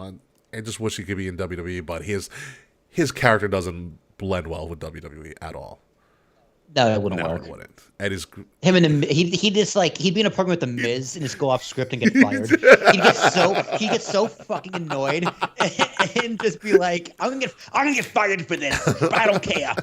And then that's exactly what would happen. Last Evolved champion was Josh Briggs. Thank you, Freds. Oh, Josh Briggs. Poor guy. Man, that hip injury is still horrific. Dude. So sad. Yeah. So this, I don't know if this match is actually going to happen. The Ring of Honor World Tag Team Championships. Better Than You, Bebe, Adam Cole, MJF. We're going to put the titles online against the Righteous, whoever they are, from Ring of Honor. But I don't know if this match is going to happen unless MJF says, I'm going to do it myself for the love of my brother Adam or whatever. Yeah, right. So, either way, Better Than You, Bebe's winning. They have to win. Yeah, for sure. No doubt. I wonder if Adam Cole's going to show up at Comic-Con now with this bad ankle. How you not, dude? He's going to surgery. You can put on a crutch. The photos are from the waist up. Okay. I guess, fine. Here's an interesting matchup that I'm surprised I didn't do earlier. Swerve Strickland versus Hangman Adam Page. This seems like this matchup happened a long time ago. This looks fun. It looks really fun. I wouldn't call it a dream match. It's more like a wrestle fun It's house. just a wrestling fun match. It's a clash of styles. We know Cole isn't wrestling, but we're talking about him showing up at Comic-Con. Swerve. It is a handicap now. Thank you, Freds. It is a handicap match. So here's the thing. Every time you think AEW is going to do something with Hangman Adam Page, they don't. Facts, dude. Straight. That's why I'm going with Swerve on this one. Yeah, Swerve. Every time you think Hangman's over, think again. Every time Hangman tries to get over, CM Punk goes to ruin his day. That's the thing, dude. I think Hangman's too dumb to leave or too loyal to leave. He should, but he he's already not re-signed going a to. multi-year contract. Like He can get out of that though. It's AEW. Yeah, he should have jumped. But I get that he wants to stay loyal and stuff. But he should have jumped. He should have jumped and taken his buckshot lariat back from Logan Paul. That's how he should have came. He should have buckshot lariated Logan Paul out of his contract. Dude, that's a match I want to see. Logan Paul was a Hangman. Yeah, dude, that's a WrestleDream. That'd be absolutely amazing. But Swerve for the win. Swerve is more of a Toronto than Hangman. I don't get it. I do get it. The TBS title, Julia Hart's going for something instead of looking really deadly all the time versus. This title still exists? Yeah, the title that Jade dropped and no one cares about after Jade dropped the title to Chris. Why? Chris Statlander is the second ever TBS champion. She beat Jade, and Jade is still the bigger story at the moment. Statlander's defending against Julia Hart. I got to go with Statlander. It's a Long Island thing. She's from Hicksville. Sure. Yeah. She boobs people still, right? I don't know if she boobs people still. Boop. She does something. I never got the Chris Statlander. She was always interesting in Evolve. She was an alien. Yeah, she was an alien. I'm like, whatever works. That's what Kurt Hawkins taught you to do. Down at Creative Pro. Let's let you do that. So Damn. Okay, complete sidebergs. We're talking about women's wrestling. Go right now. Garrett Cole threw a complete game shutout to end the season. Given the Cy Young. Yeah, talk about a fucking tip in the cap on a Cy Young season. Give him the Cy Young. But moving back to WrestleDream, this is going to be happening on Sunday night, probably on Bleacher Report before it goes on to Max. But how do you think this will go? I'm going to go... we've never seen them do WrestleDream. We have no idea what WrestleDreams mean. We don't know if it's going to be the beginning of something bigger. 7.5 for me for WrestleDream. 6. I don't give a shit. We'll see what they do. A lot of their programs, if they do move to a monthly schedule, a lot of their programming is going to change drastically. Speaking of drastic changes, NXT is bringing back No Mercy. No, not the great video game that AEW tried to emulate with Fight Forever, but the actual pay-per-view known as No Mercy is an NXT special from Bakersfield, California. And it's a pretty interesting card with NXT No Mercy, starting off with Carmelo Hayes versus Ilya Dragunov. And anybody who's ever seen an Ilya match knows that Ilya Dragunov does not give two shits about his body. And Carmelo Hayes is probably the next big thing coming out of the Performance Center next to Jade Cargill. I have an interesting theory about this. I think Carmelo drops. You think he gets called up? He gets called up with Bobby and the Street Profits. God. Yeah. Yeah. Oh, booking. That's what a great booking. They've been teasing it for a while because Bobby met with Carmelo one week on SmackDown. I remember that. And it's been I remember. Yeah, that was good. So I think that's it. But I think Trick Williams cost Carmelo the title. Oh, you gotta have Trick. Yeah, Trick. How do you know? Have you heard Trick Williams' theme? No. Is it Trick? No, it's Trick? Whoop That Trick. Whoop that Trick. Wow. It's amazing. It's absolutely amazing. So I think I'm gonna go shot. I think Ilya finally gets this title. And he runs with it for a while before he goes up and faces Walter at some point. Cause I want to see Walter or Gunther versus Ilya Dragunov at like a WrestleMania or something. Yeah, that'd be cool. That'd be fun. Really cool. Up next, the women's title with the surprise women's champion known as Becky Lynch versus what Trish Stratus would have hoped to have been when she first debuted, Tiffany Stratton. I am very high on Tiffany Stratton. She is absolutely phenomenal. They are going up. Tiffany's trying to get her title back, but Becky beat her on regular NXT TV in an Extreme Rules match for the NXT Women's Championship. So, Will, real quick, I know you didn't talk about this because you were away for a while. How was the wedding, by the way? I never asked you. Oh, the wedding was dope. Yeah, 80% of it was in Hebrew, so I have no idea if they actually married or not. Should have got translate. But no, it was good. The venue was really good. The food was kosher. Yeah. Oh, the cocktails were magnificent, and the Airbnb. I'll tell you about the Airbnb and on the post show because it was fucking awesome. Yeah. So, but did you watch any of Becky beating Tiffany? No, I haven't watched NXT in years. You should watch it. It's a really good match. I do like Tiffany. She's just a younger, hotter, and better Chelsea Green. I compare her more to Trish. Interesting. Looks wise as well. But she has to where's the manager gimmick though? Chelsea Green, yeah. No, Tiffany. No, she doesn't. She's more Barbie. Oh. She's more like a stuck-up Barbie. Which is really quick side note or sideberg on Chelsea Green. So Chelsea Green was off of Raw this week, and so she literally live tweeted all of Raw. What a mark. And was talking. She kept on like every other tweet was judging Adam Pearce's decisions. It was fantastic. But no, Tiffy and Becky in an Extreme Rules match is fun. I love Tiffany's finisher, like the tippy top moonsault. Have you seen her do a moonsault? No. So the way she does, because she's a former gymnast. She hops onto each level of a turnbuckle and then moonsaults off. Interesting. Yeah. And like in success, like no breaks. So it's like three steps jump. Yeah, with no breaks in between. Is she bunny hop or like 1 foot each? No, it's both feet at the same time. Those are bunny hops. Interesting. Well, yeah, that's also really hard to do. You ever try to do that hop? Like on a turnbuckle? That's really hard. No, not a fucking chance, dude. Have you seen me like walk? Fair enough. Fair enough.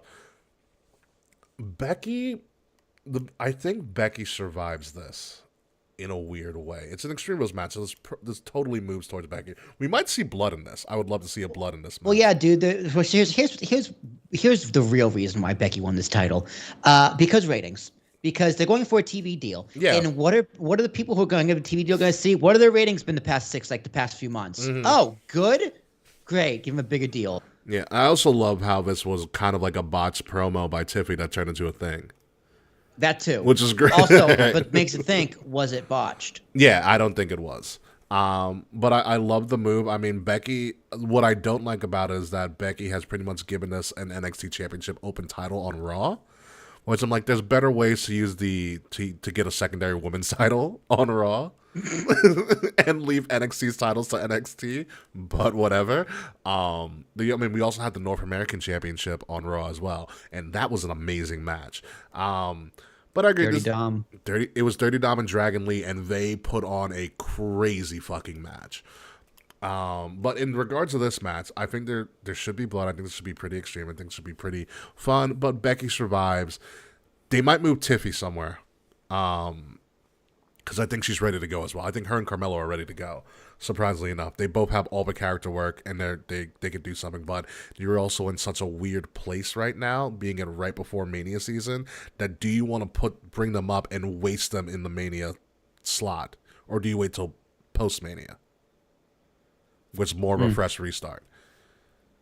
It's an interesting decision that they have, but I'm going to go with Becky here. Are you also going to go with Becky retaining? Yeah. All right. Moving on. Until it's a TV deal, Becky's retaining. Gotcha. All right. Speaking of TV deals, Dominic Mysterio putting his North American title up a line against guess who? Well, your favorite man, Trick Williams. Trick is the one replacing Mustafa Ali to face Dom for the North American title with special guest referee Dragon Lee, who Dom beat this past Monday on Raw. Again, in a hell of a match. You can say that Mustafa got tricked. Wow. Wow. The fact that I didn't see that coming is embarrassing to me. Come on, that was a 6 out of 10. That was a good 6 out of 10. That was a good one. Yeah, you got me on that one. You got me on that one. Here's the thing: does Trick Williams actually have a chance here, or are we gonna drag this out? Drag it out, dude. Dom holding North American title is like, who cares? But I love it. Like everyone on Raw is just like, cool. You have a supplemental title on a show that's not ours, but you're still making it work. Wow, good job, Taquan. Taquan said, "I guess Mustafa was chasing the dragon." So good. This is a big match for Trick. It shows that they have confidence in him, but I think they are going to drag out this Trick and Carmelo thing for a while, which we may get Trick and Carmelo at Stand and Deliver during Mania Week, which would be very, very interesting. I would love to see that, but we're gonna go with Dom here. Fret's going with Trick. All right, wow. I see you, Fret. All right, Trick. Okay. We have just a battle of brawns here. God, he looks so angry. Who? Braun. I was gonna say. Yeah, Braun, he looks like he has the face of Jinder Mahal right there. He's a little bit too light on the forehead but he has the facial shape. It's Corbin versus Braun Breaker. I'm gonna make you answer as well. Does Braun Breaker have the best spear in the business?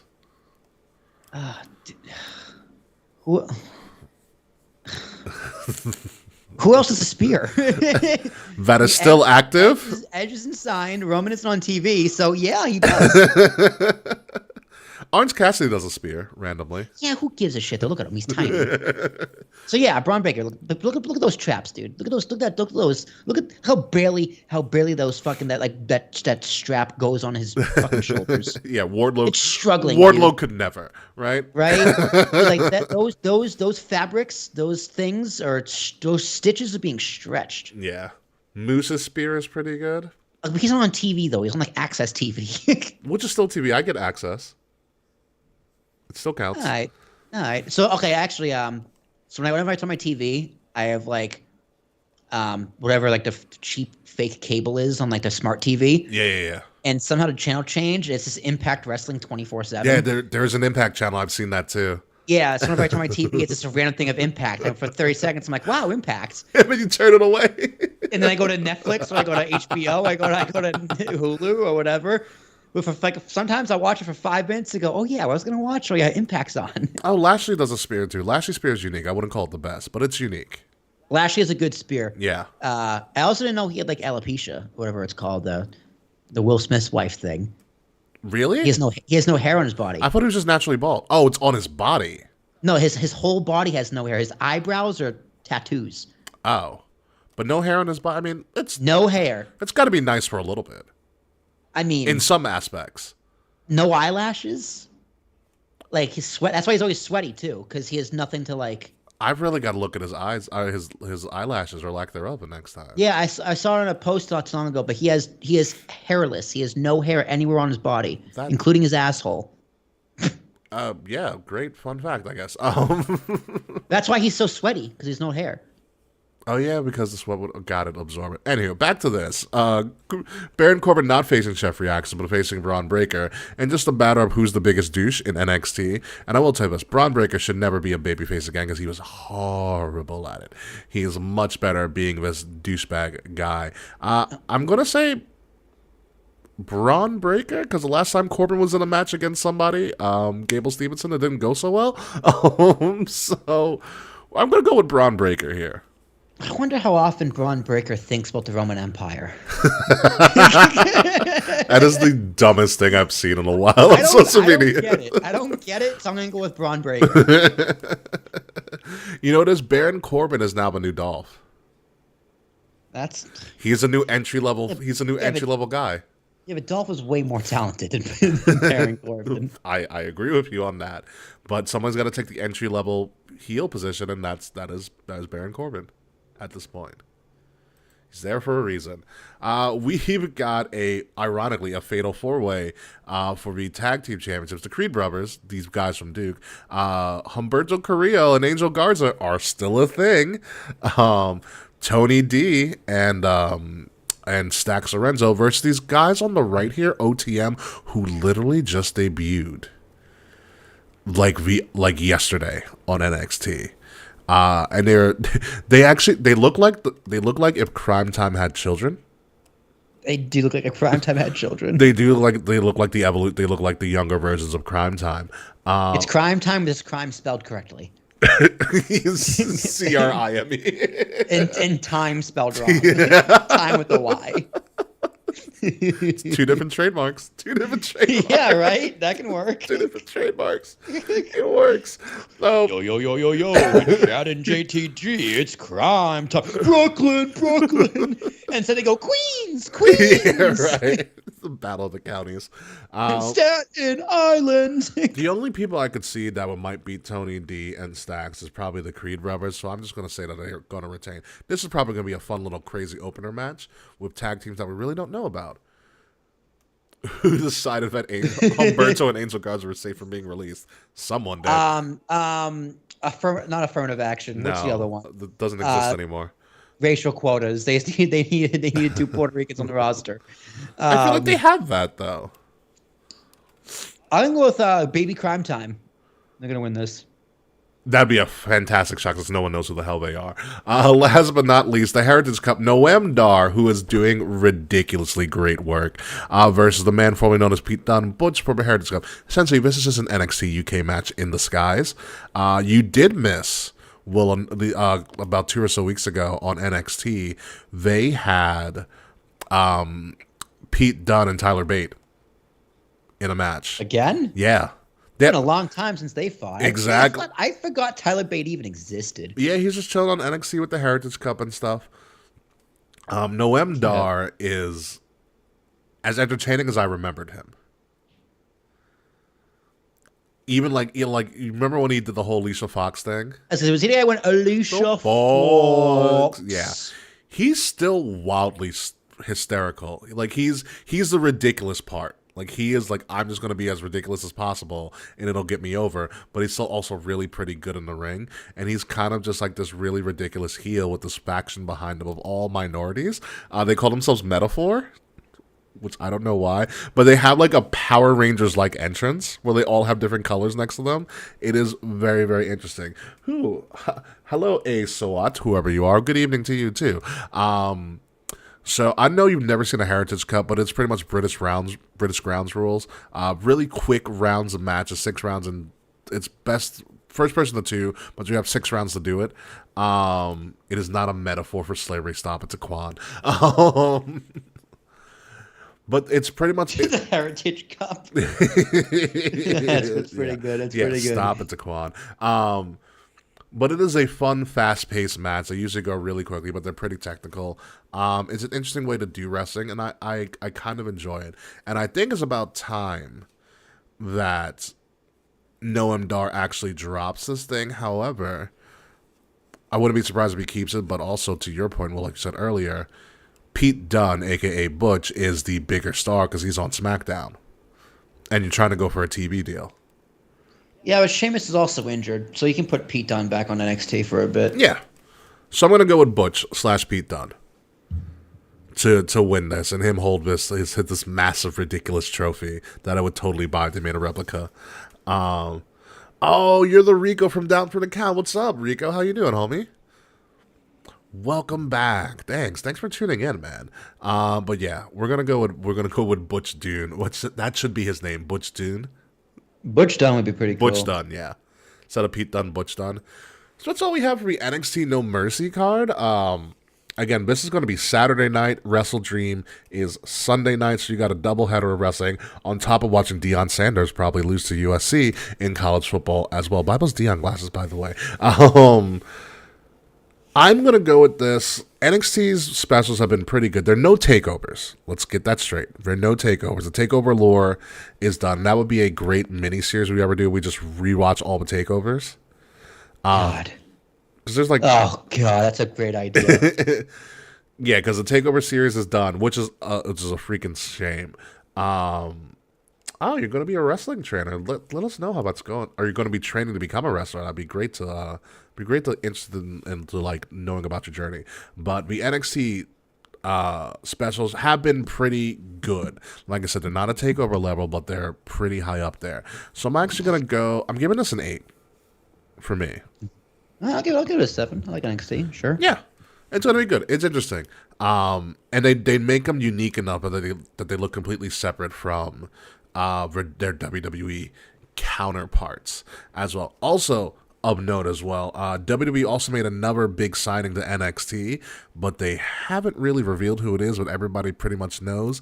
You'll enjoy this too, Will. It's Brian Pillman Jr. Oh. Yeah. That's pretty cool.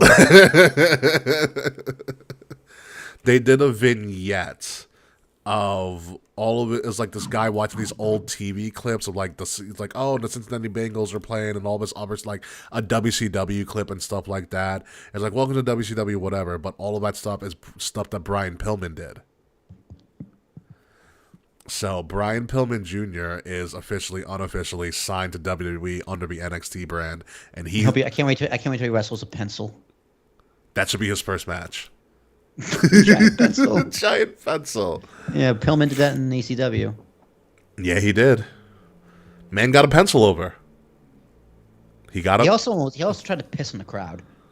Listen, they didn't call him a loose cannon for nothing.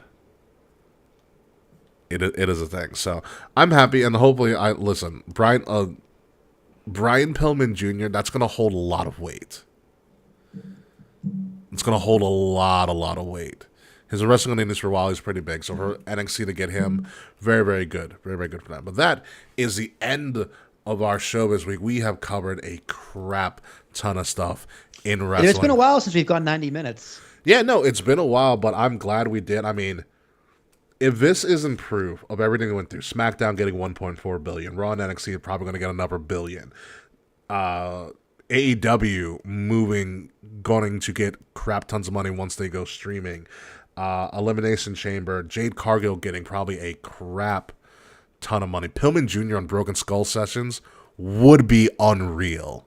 He hasn't done anything though. It's the fact talk about his dad. It's the fact of Austin talking to Brian Pillman's son because they were the Hollywood Blondes. Yeah, but there'd be a lot of reminiscing about things he wasn't there for. But I mean, Austin can throw up his hands and talk about his career on the Indies and stuff too. I was the biggest star. Sorry, kid. Be it as it may, with all the stuff we talked about, there should be no doubt in your mind at this point that pro wrestling might be in its best era ever, and I'm including the Attitude Era. Like, this is an amazing time to be in the wrestling industry. Well, the wrestling in the Attitude Era kind of sucked for the most part, right? When you look back at it. And a lot of the storylines are kind of duds. Like Val Venus getting his dick cut off. That was a great storyline. I believed it. And then it stopped because of shrinkage. So there's a lot of bad things in the Attitude Era. But yeah, wrestling is definitely the hottest it's been in 20 years. A very, very, very long time. We've been saying this for a while, Ricky. It's mainstream again. Yeah, it really is. It really is. And the TKO merger is just going to make it that much bigger. And the better that AEW does, the better that WWE is going to want to do. It is going. And the writers and the actor strike also help boost it as well. Although the writer strike came to an end. Or it's coming to an end preliminarily. They were like, uh-oh, guys, The Rock might do WrestleMania. Let's get this. Exactly. Fast and Furious 11's almost written. Come on, let's go. And John Cena's like, I need to cut my deal a little short. It's only the writers, not the actors. That's right. Only the writers. Right. Only the writers. The actors have a little bit way to go. The actors have a way to go, so we'll wait on that. But that is the show for this week. Very fun show. Very awesome show with everything going on. But it's time for us to get the hell out of here. Will Tarasok, if you may.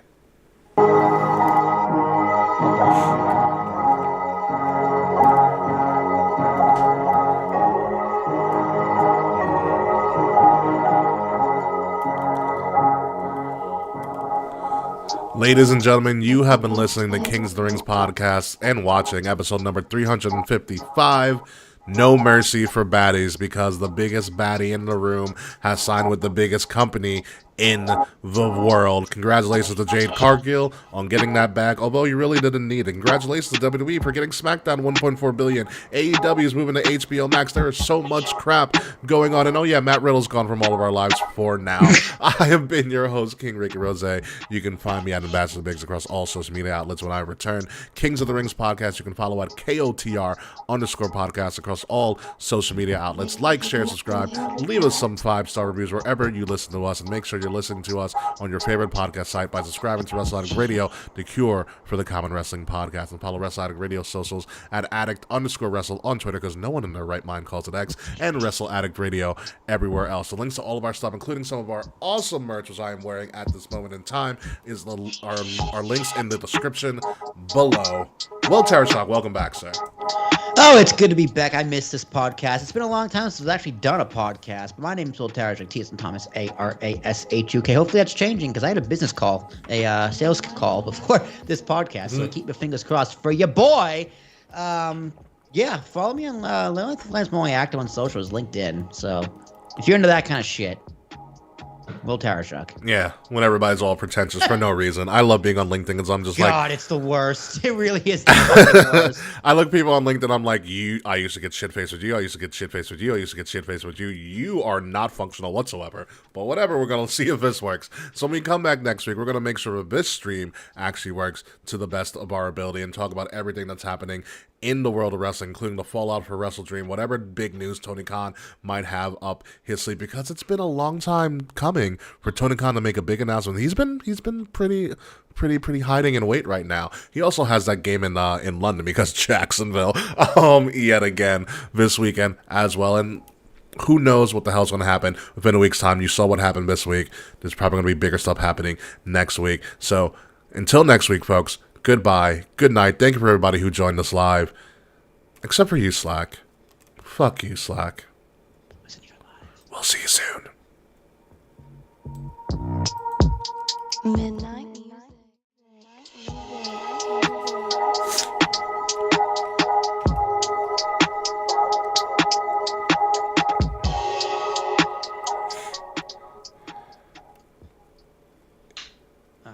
Oh, damn it. Alright. I'm solely sorry because ironically, I did because my phone was flipped over on Do Not Disturb. I just Smiley DM'd us and said, "You guys need help? We could have had her on." Ah, I'm so sorry, Smiley. You idiot. I'm so sorry, Smiley.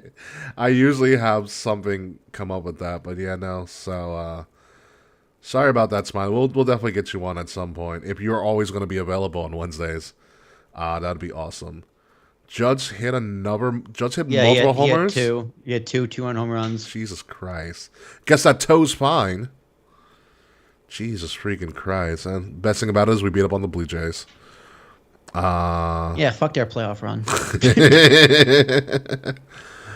Okay, so tell me about this. Tell me about this house that you went to in Cali. So, it was fucking dope. It was in West Hollywood, Ew, and okay. it had a pool in the back. Also, West Hollywood reminded me a lot of Miami, like the houses and the roofs and everything. Okay. Like if in Miami, like Miami neighborhood. It was Airbnb, huge ceilings, plenty of bedrooms, and there was a pool in the back. Okay. But the back porch and a hot tub. So it's like the pool, hot tub, seating area, and then the house. And in the house, there's like floor to ceiling windows. Wow. That were like the entire wall was the window. It's like a bay window. Yeah, but they could move. What? So like they met in the middle in a corner, but Okay. they could cut. You could take them out and just pretty much like as a wall, tuck them into the other wall. So Oh shit. Sunday morning before the wedding, 3 hour difference, 10 a.m. football. Yeah. So we had red zone in the pool, in the back, like with LA 70-degree weather, on the couch, sipping beer, drinking margaritas or whatever, watching red zone, with like just the walls open. That's amazing. It was so fucking dope, dude. Also, I had In-N-Out. In-N-Out is the most overrated, like, anything Did you ever. buy anything from a secret menu? Yeah, of course. Okay. Did you try the fries? The fries are Yeah, good. the fries are very mediocre. I enjoyed In-N-Out when I've had it. I mean, it's just like it's fine. It's a good burger. It's a good It's burger. fine. It's totally fine. Mhm. I was like, this is your standard average burger. Like, what are people creaming their pants over? Because it's not, you can't find it in all across the U.S. It's like going to Five I know. Guys. It's like going to Five Guys in the Northeast. Yeah, but Five Guys is way better. I haven't been to Five Guys or In-N-Out in a very, very long time, so I'd have to check it out. Although Nash was telling me he went to Five Guys like a week ago in Nashville, Yeah. and they got rid of bag fries. Really? Yeah, you know how you get like a large fry, they overload it in the bag, or even a small fry. Yeah. I mean, be ideal overloading it. Yeah, they got rid of it? They got rid of bag fries. Oh, that sucks. Yeah, dude, bag fries are the best fries. Oh yeah, always have been in any fast food There's restaurant. nothing better than McDonald's bag fry. I don't know. I like Wendy's bag fries. I do love Wendy's. I'm not gonna lie. Yeah. I really shouldn't eat Wendy's, but I do love it. Yeah. I had a coworker when I worked at Walgreens who also had who had worked at Wendy's before, and I asked him like, "Yeah, is it true about whole fresh shit?" He was like, "Yeah, we get a delivery every morning." I was like, "Oh fuck." He's like, "We have no freezers in our restaurant." I was like, "Oh, okay." Yeah, their burgers are good. Just every time I eat Wendy's, I get diarrhea. I don't know what it is. Yeah, that sucks. It's a damn shame. I still need to try the pumpkin spice frosty. I will never try a pumpkin spice frosty. I'm sorry. Sorry. I'm reading up really quick on the writer strike deal, or just a synopsis of it. So it's a 3-year contract, which seems kind of like, That's not a lot. yeah. Oh, Smiley, you're available in a pinch. You work a regular 9 to 5. Congratulations, by the way. So you'll be home by the time y'all need me. Oh, that's perfect. We'll hit you up in the bind whenever we need you. So this new writer strike, the deal that's on the table, it's supposed to be ratified in like, They got to vote on it. Yeah. yeah. So it includes restrictions on the use of AI in writing. A viewer-based streaming residual bonus was what it should have been in the first place. No kidding. Uh, It's modernized. Yeah. Staffing minimums in writers' rooms to protect against the use of AI. I like that deal as well. Studios will also be required to disclose whether AI-generated material was used in the writing process. Sounds fine to me. Like, who's that for, though? Like, that particular provision, like, I have no problem with it. Yeah. But, like, I think that provision's more for, like, legal than anything else. Probably. Yeah, that sounds like it's Because, like, me as a consumer, honestly, don't care. I don't care. As long as the content's good. Yeah, if it's written by AI, I'm assuming it's not going to be good. But just from my experience using AI for creative things like that, I don't care. Is it good? And typical Hollywood these days, most writing hasn't been that good. Have you watched Oppenheimer yet or not? No, I didn't watch Oppenheimer. Get it when it comes I know. out. You know, it's a great 3 hours. It is fantastic 3 hours. All right. So I'm reading about the residual stuff. It said the new system awards writers whose shows receive high viewing counts on streaming. As the contract stipulates, writers will be awarded for programs that are viewed by 20% or more of a service's domestic subscribers in the first 90 days of release or in the first 90 days in any subsequent exhibition year. Interesting. So here's the thing, dude. Like, with that kind of stuff, these platforms should be required to release their data, their numbers. Well, here's the thing. It says the streaming-related deal also requires the studios to be upfront about their viewing numbers for shows. Which like to the public, though. I don't know. It doesn't necessarily say to the public. But I agree. They should have. It should be part of like their quarterly releases or whatever. Right, because that could affect stock price. The fact that they could just like hide it. They don't have to. They could lie and just inflate their stock price. Yeah. And it's just like, why am I paying? Like, why are you charging? What's the justification for this $15 a month bullshit? Like for like ads and shit or whatever they want to do. Yeah. It keeps them more accountable in terms of like the free market. Mm-hmm. So here's the other stipulation of the deal. It says the WGA also had requested a 6-person minimum staff count for a writer's room, adding a person for every 2 episodes after that until reaching a maximum of 12. This request was a protective measure against studios trying to phase out writers with the use of AI. The WGA did not receive their full ask in this regard, but the studios did agree to a 3-staff minimum for any shows with 20-week or longer development rooms. That's a weird one. Yeah. That's the weird one. It's like, because you're gonna have people getting paid to do nothing. Yeah. In certain circumstances, it's just like it's weird to have like a mandated minimum for how many people do a job. Yeah, it's interesting because I think of like, so in the movie perspective, so like when you think of like Infinity War and Endgame, the 2 people who pretty much wrote it were the Russo brothers. Yeah. And that was a phenomenal movie with only 2 people writing the movie.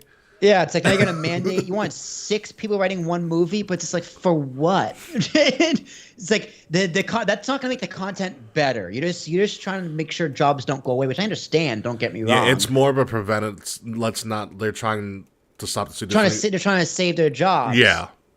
But it's like that just doesn't mean, well, it's like, well, is your job necessary or not? Mm-hmm.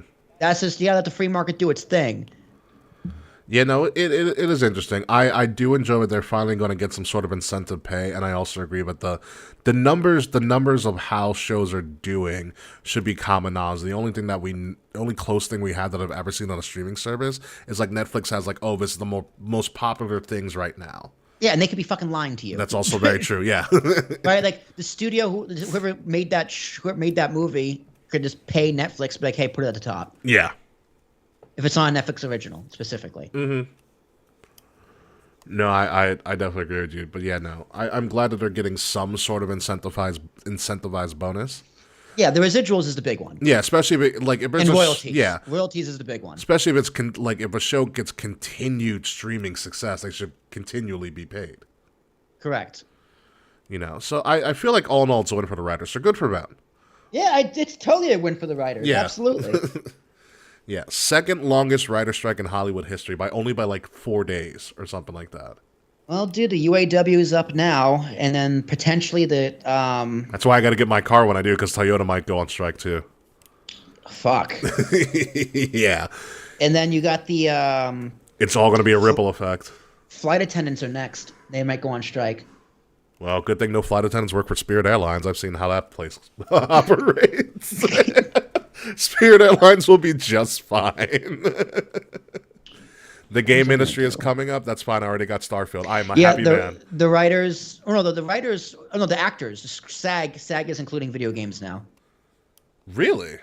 Yeah, so SAG, this like the voice actors are gonna join SAG for video games. Good for I think them. that's what Frentz or Smiley is, whoever is Jaquan, mentioning. actually. Jaquan is mentioning. I mean, listen, I have played some compelling and dramatic video games. I totally understand. Yeah, they're voice actors. Yeah, then they absolutely are voice actors. And they should be that. And good for them. Good for them. But like I said, I already got my Starfield, which I have logged more hours than I'm willing to tell you right now.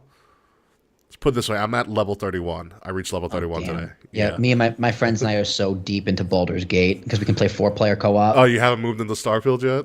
I haven't bought Starfield. I'm gonna get it for Christmas. I'll have my brother pick it up for me for Christmas. I'm also gonna get a Steam Deck. Oh, you're going to get it? I'm totally gonna get it. Tell me how it is. So cool. Because, dude, it's just like when I travel. Yeah. Just a Steam Deck is just. I have a Switch right now, and the Switch is fun. Mm-hmm. But I pick a Steam Deck is just gonna be like, it's better. As long as you have an internet connection, you'll be good. Well, even if I don't have an internet connection, it's just like it logs offline. Once I get the internet connection, it just connects back in. Okay, so you're fine. Are you gonna get like the top of the line one, or? No, so it's like three tiers. Yeah. The only difference really when you get the middle tier is the best one. It's like I think it's 256 gigabytes. Yeah. Storage. I think the top tier is like it's just like a QLED screen or something like that. Oh, if that's the case, I might get the top one then. But it's like $700, dude. It's so expensive. Yeah, I know. Let me look it up right now. Actually, Yeah, do that for me. I'll look it up for you because the Steam Deck is gonna be really cool. It connects right to my library. Steam Deck. So the top one is 650, 512 gigabytes, fastest storage, premium anti-glare etched glass. That's what it is. Carrying case, Steam Community Profile Bundle, exclusive virtual keyboard theme. Yeah, the only difference is just the glass, anti-glare glass, which is just like, what do you mean? What's? Anti-glare glass is a game changer. Oh, that's right. You probably don't know, but Fretz bought a PS5 the other week. Did he? Good for you, Fretz. Did good for you. Whatever store that he has up there, he had saved up enough, I guess, store points, and so and with trading, he got it on like a discount. Hell yeah. He said you pre-ordered Spider-Man 2 and Super Mario Wonder out on the same day. This is not fair. You know it's also not fair, Fretz, that you live in the U.S. I don't know if you heard this, Will or Fretz, but PlayStation just announced that if you purchase a PlayStation 5 from now until like mid-October, you can get one of their exclusive titles for free. Ooh. Which includes like Horizon and God of War, and Spider-Man. All of the PS5 exclusives that came out from the jump, you can get them for free. That's cool. Yeah, just one of them though, with the purchase of a new PS5, which is crazy. And thank God Microsoft is closing the deal in the UK. Microsoft will have, Microsoft will have Activision by mid-October. Because the UK finally said, all right, we'll allow you to do it. It is the US only, Frats. Yeah, it's the US only. I'm sorry for that. I know you bought it like a couple weeks too late, or too early. But yeah, no, it's good. So, but hey, you have a PS5 now. So what? Here's what I'm thinking of doing. And I told Charles this too, and I told Freds this. So on PlayStation 5, you can do share play, where essentially like you can take over somebody else's PS5, and they share a screen and you can play the same game. So that's how Charles and I have been doing GM mode. Oh, that's fun. Yeah. So what we're thinking about doing is we'll put Frets in. We'll create a GM mode with Frets on 2K24, and we can stream into our Discord. And you can watch us as we like try to beat each other week by week on our different brands. I love Discord. Discord is just the fucking best. Maybe this weekend if I'm bored, or maybe Friday night. Who knows? Maybe I'll stream. I'll stream a Starfield session on our Discord. You can see. You can see the dumb shit I'm doing. So let's see. I fly out of Newark Friday night. So I'd have to do it Thursday. At 7:30 p.m. and I land at like 9:45. You get there in the morning, yeah. So just sleep, just fucking sleep. Yeah, I'm gonna sleep on the plane. I have no problem sleeping on planes, so I always get the window seat. Yeah, I land 7:25 to 9 a.m. Yeah, you'll be fine. And on the way back, the way back is gonna suck. 12 noon. And I land at 2:45 Newark time. Yeah, that's gonna suck. So my brain's gonna be like, what fucking time is Oh this? yeah, you get to experience real jet lag. Yeah. Well, the LA jet lag was very minimal. This is different. Yeah. This is different. This is going to be completely different. So, all right. So Fred says the PS5 cost me like $250 Canadian after all the store points. So you got it for like, in American, it's probably like what, $200 off, which honestly, freaking great. Yeah, it's still like $300, but still. Yeah, that's still a great deal. I didn't get my PS5 for that much. I bought a little bit higher, but I was also getting it from a friend. So, who had an extra one? But no, congratulations, Fred. Welcome to the PS5 world. We were trying to get, but Fred's missed the deal. That's $185 US. Good job, Taquan, with the conversion. Unfortunately, Fretz missed it because PlayStation was having the deal with PGA 2K24 or 2K23. So we were gonna have Fretz play golf with me and Charles randomly on PlayStation. It's literally like Charles will text me in the middle of the day. Goes tea time noon. Tea time noon. Tea time. That's amazing. It's gonna be our thing before like all wrestling events when we watch. We're just gonna be playing golf. Also, Steam just put Counter-Strike 2 free. Really? So I downloaded that one real quick. I never played Counter-Strike. I don't even know what the fuck it is. I downloaded it. Counter-Strike was a lot of people's addictions when I was younger. Counter-Strike was a big PC game. Oh, so you know what I'm totally gonna do on the Steam Deck when I'm flying to like Vegas or wherever the fuck Miami, wherever the fuck I'm going? Just fucking play. I'm just gonna play The Walking Dead, the Telltale games. Okay. It's gonna be fucking perfect. Those games are so narrative driven. It's giant RPG. Yeah, exactly. Giant RPG. You ever played them? It's just like the comic books. I never been a fan of The Walking Dead. I have no interest in doing The Walking Dead. Well, it's not like a TV show Walking Dead. It's just like I know it's based on comics, yeah. Yeah. So the Telltale game is just like you don't actually like fight. It's just narrative. You go through and just like choose dialogue options. You walk around and like talk to people and cut scenes, but it's like you're in control of your own movie. Interesting. And there's like different paths you can choose, and people live and die. It's like it's a different kind of video game. It's narrative driven. It's not action driven. I gotcha. Fretz, I don't know about No Mercy just yet. I have to talk to Charles to see what he wants to do. I'll probably talk to him during our tea time tomorrow. Fuck you. It's the only way you're going to get me to do golf. And they have Top Golf in the game, too, which is also really ridiculous. But it's awesome. Yeah, Charles and I might stream if PlayStation is able to stream on Discord. Like direct, I know Xbox can directly too. That's why I can just put on Starfield randomly. Yeah, it's Microsoft. Yeah, and I'll play. I'm pretty deep in, but if you're on tomorrow night, and I stream Starfield. I can just like tell you I'll just like pop it up and show you this is all the crazy stuff I've done so far. Yeah, I've seen my friend play it. He played it, then he stopped playing after like a week or two. Really? I was like, damn, dude, he was talking about that game for months and months and months, and he just stopped playing it. Well, we started playing Baldur's Gate. Oh, that's why. That's why. There are so many side stories in Starfield. Like I've already lived so many lives. Yeah, I mean the game looks great. Like I don't know why people shit on the game. The game looks fucking great. It's great. It's phenomenal. It's what you want. It's the best they can do. And I haven't even discovered half of a universe yet. Oh, I can play Spider-Man on the Steam Deck. Oh, really? It came out on the Steam Deck. Cyberpunk.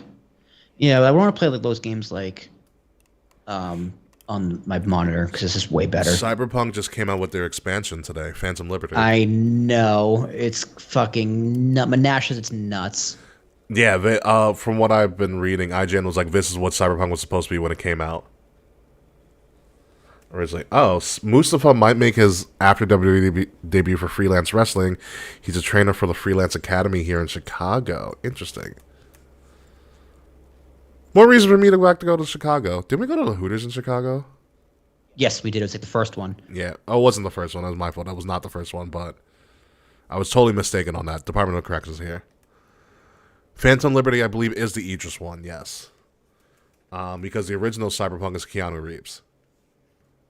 So, I would totally get back into Cyberpunk if I wasn't playing Starfield. Maybe I'll pop it in again because Cyberpunk is so long even to get through the intro. I really would have to do like a new game and start from scratch. I don't remember what the fuck I'm doing. Yeah, it's tough. That's why I try not to play too many games at once. Yeah. I have a rotation of like 3 maybe. Yeah. I still gotta like finish Hogwarts Legacy. The game's incredibly fun. It's just I'll play it for a full day. Yeah. And I just won't play it for like another month. Yeah, it's hard to. Yeah, I understand that. I totally understand that. But it's fucking Elias. We didn't talk about Elias too much on the show. Elias gave us our almost big break in New Orleans. Yeah, that was good. That was good. Thank you, Elias. Thank you. Yeah, thank you, Elias. Blowing up my phone for the entire first 2 days of WrestleMania weekend. Jesus fucking Christ. I also love this meme someone put up here. Stone Cold Steve Autumn. Yeah, Fred's posted that. He just looks so happy.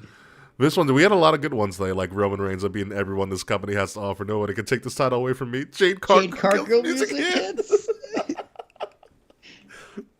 We were so drunk in New Orleans. What a time. That is the one thing. I can't wait for WWE to be like, yeah, we're going back to New Orleans for WrestleMania. Yep, they're going to. And that'll be my bachelor party. Make all my friends go to WrestleMania. We're just gonna carry you. We're just gonna carry you through the streets of New Orleans. Happily drunk. That was your first Crystals experience too. That it was. Out of first in New Orleans. Yeah, man, that was great. Crystals. Well, I really wish we would have got the name of that place we went for breakfast one day. Remember, it was on like a side street. Dude, I couldn't tell you. I have no idea. There's so much I don't remember from that trip. Fred, wait, so you're telling me, Fred, you won't go to Philadelphia for WrestleMania, but you'll go to New Orleans? Go to New Orleans? I understand. Apparently New Orleans is like the highest murder rate in the country right now. This is per capita? Yeah. I mean, I feel like we know our way around New Orleans enough to go where we need to go. You just don't leave the French Quarter. Yeah. Listen, if they go back to New Orleans and we can get the same place we got before, sold. Done and done. Sold. That's an easy Uber trip to the place, and we just walk everywhere. Yeah, dude. What's it called? Bourbon Street was so walkable. It was just a few blocks, and we were there. And so was the Superdome. So was the Superdome. It was a few blocks the other way. It's such a walkable city. Wait, Cody Rhodes is a character in the Far Cry Blood Dragon Netflix anime? That's too many words. Far Cry Blood Dragon Netflix anime. I'm on the wrong part of Netflix apparently. Yeah, I still have to finish Clone Wars. I have like 8 episodes left. Oh, you got pretty. All right, so how are you liking it now? Because it's got crazy. Yeah, dude. Those episodes of The Bad Batch are fucking amazing, dude. So you got to watch the Bad Batch spinoff now. Yeah, I'm gonna watch The Bad Batch after I finish Clone Wars. All right, so you saw the whole Ahsoka thing then? No, Ahsoka. Well, Ahsoka's already out of the order. Ahsoka's like the next episodes I have to watch is just like Ahsoka in this season, the last season. Well, no, that's what I'm saying. So you saw the how she got set up and everything, and all the bullshit they put her through. Yeah. They're like, welcome back. She's like, fuck you. I'm not coming back. What do you mean? What the fuck you? You guys hunted me. Yeah, I'm out. Fuck you guys. Like, I'm. What do you mean? Welcome back. Yeah, no, Clone Wars is fucking phenomenal. You gotta watch Bad Batch, then you gotta watch Rebels. Yep, I gotta watch Rebels after that. I'm gonna play the video games in between too. Oh, Survivor and Fallen Yeah, Order. Fallen Order. Have you ever played Fallen Order? No, I haven't. I haven't played either of them. Fallen Order is brilliant. I've heard they're fucking incredible. Absolutely brilliant. I'm gonna watch Rebels. Taquan, get off my ass. Rebels is surprisingly good, and it ties into everything they're doing. Like, you have to, in order to understand Ahsoka, whenever you get to it, you have to watch Rebels. I know, that's why I haven't watched Ahsoka yet, even though I've heard it's 10 out of 10. Yeah. Yeah, it's fun. It's very, very fun. But on that note, let's get out of here. Everything's uploaded? Yep. It's bedtime. Everything's uploaded. All right, guys. We will see you guys very, very soon next week. And Smiley, stay on speed dial, please. Hell yeah. See you, folks.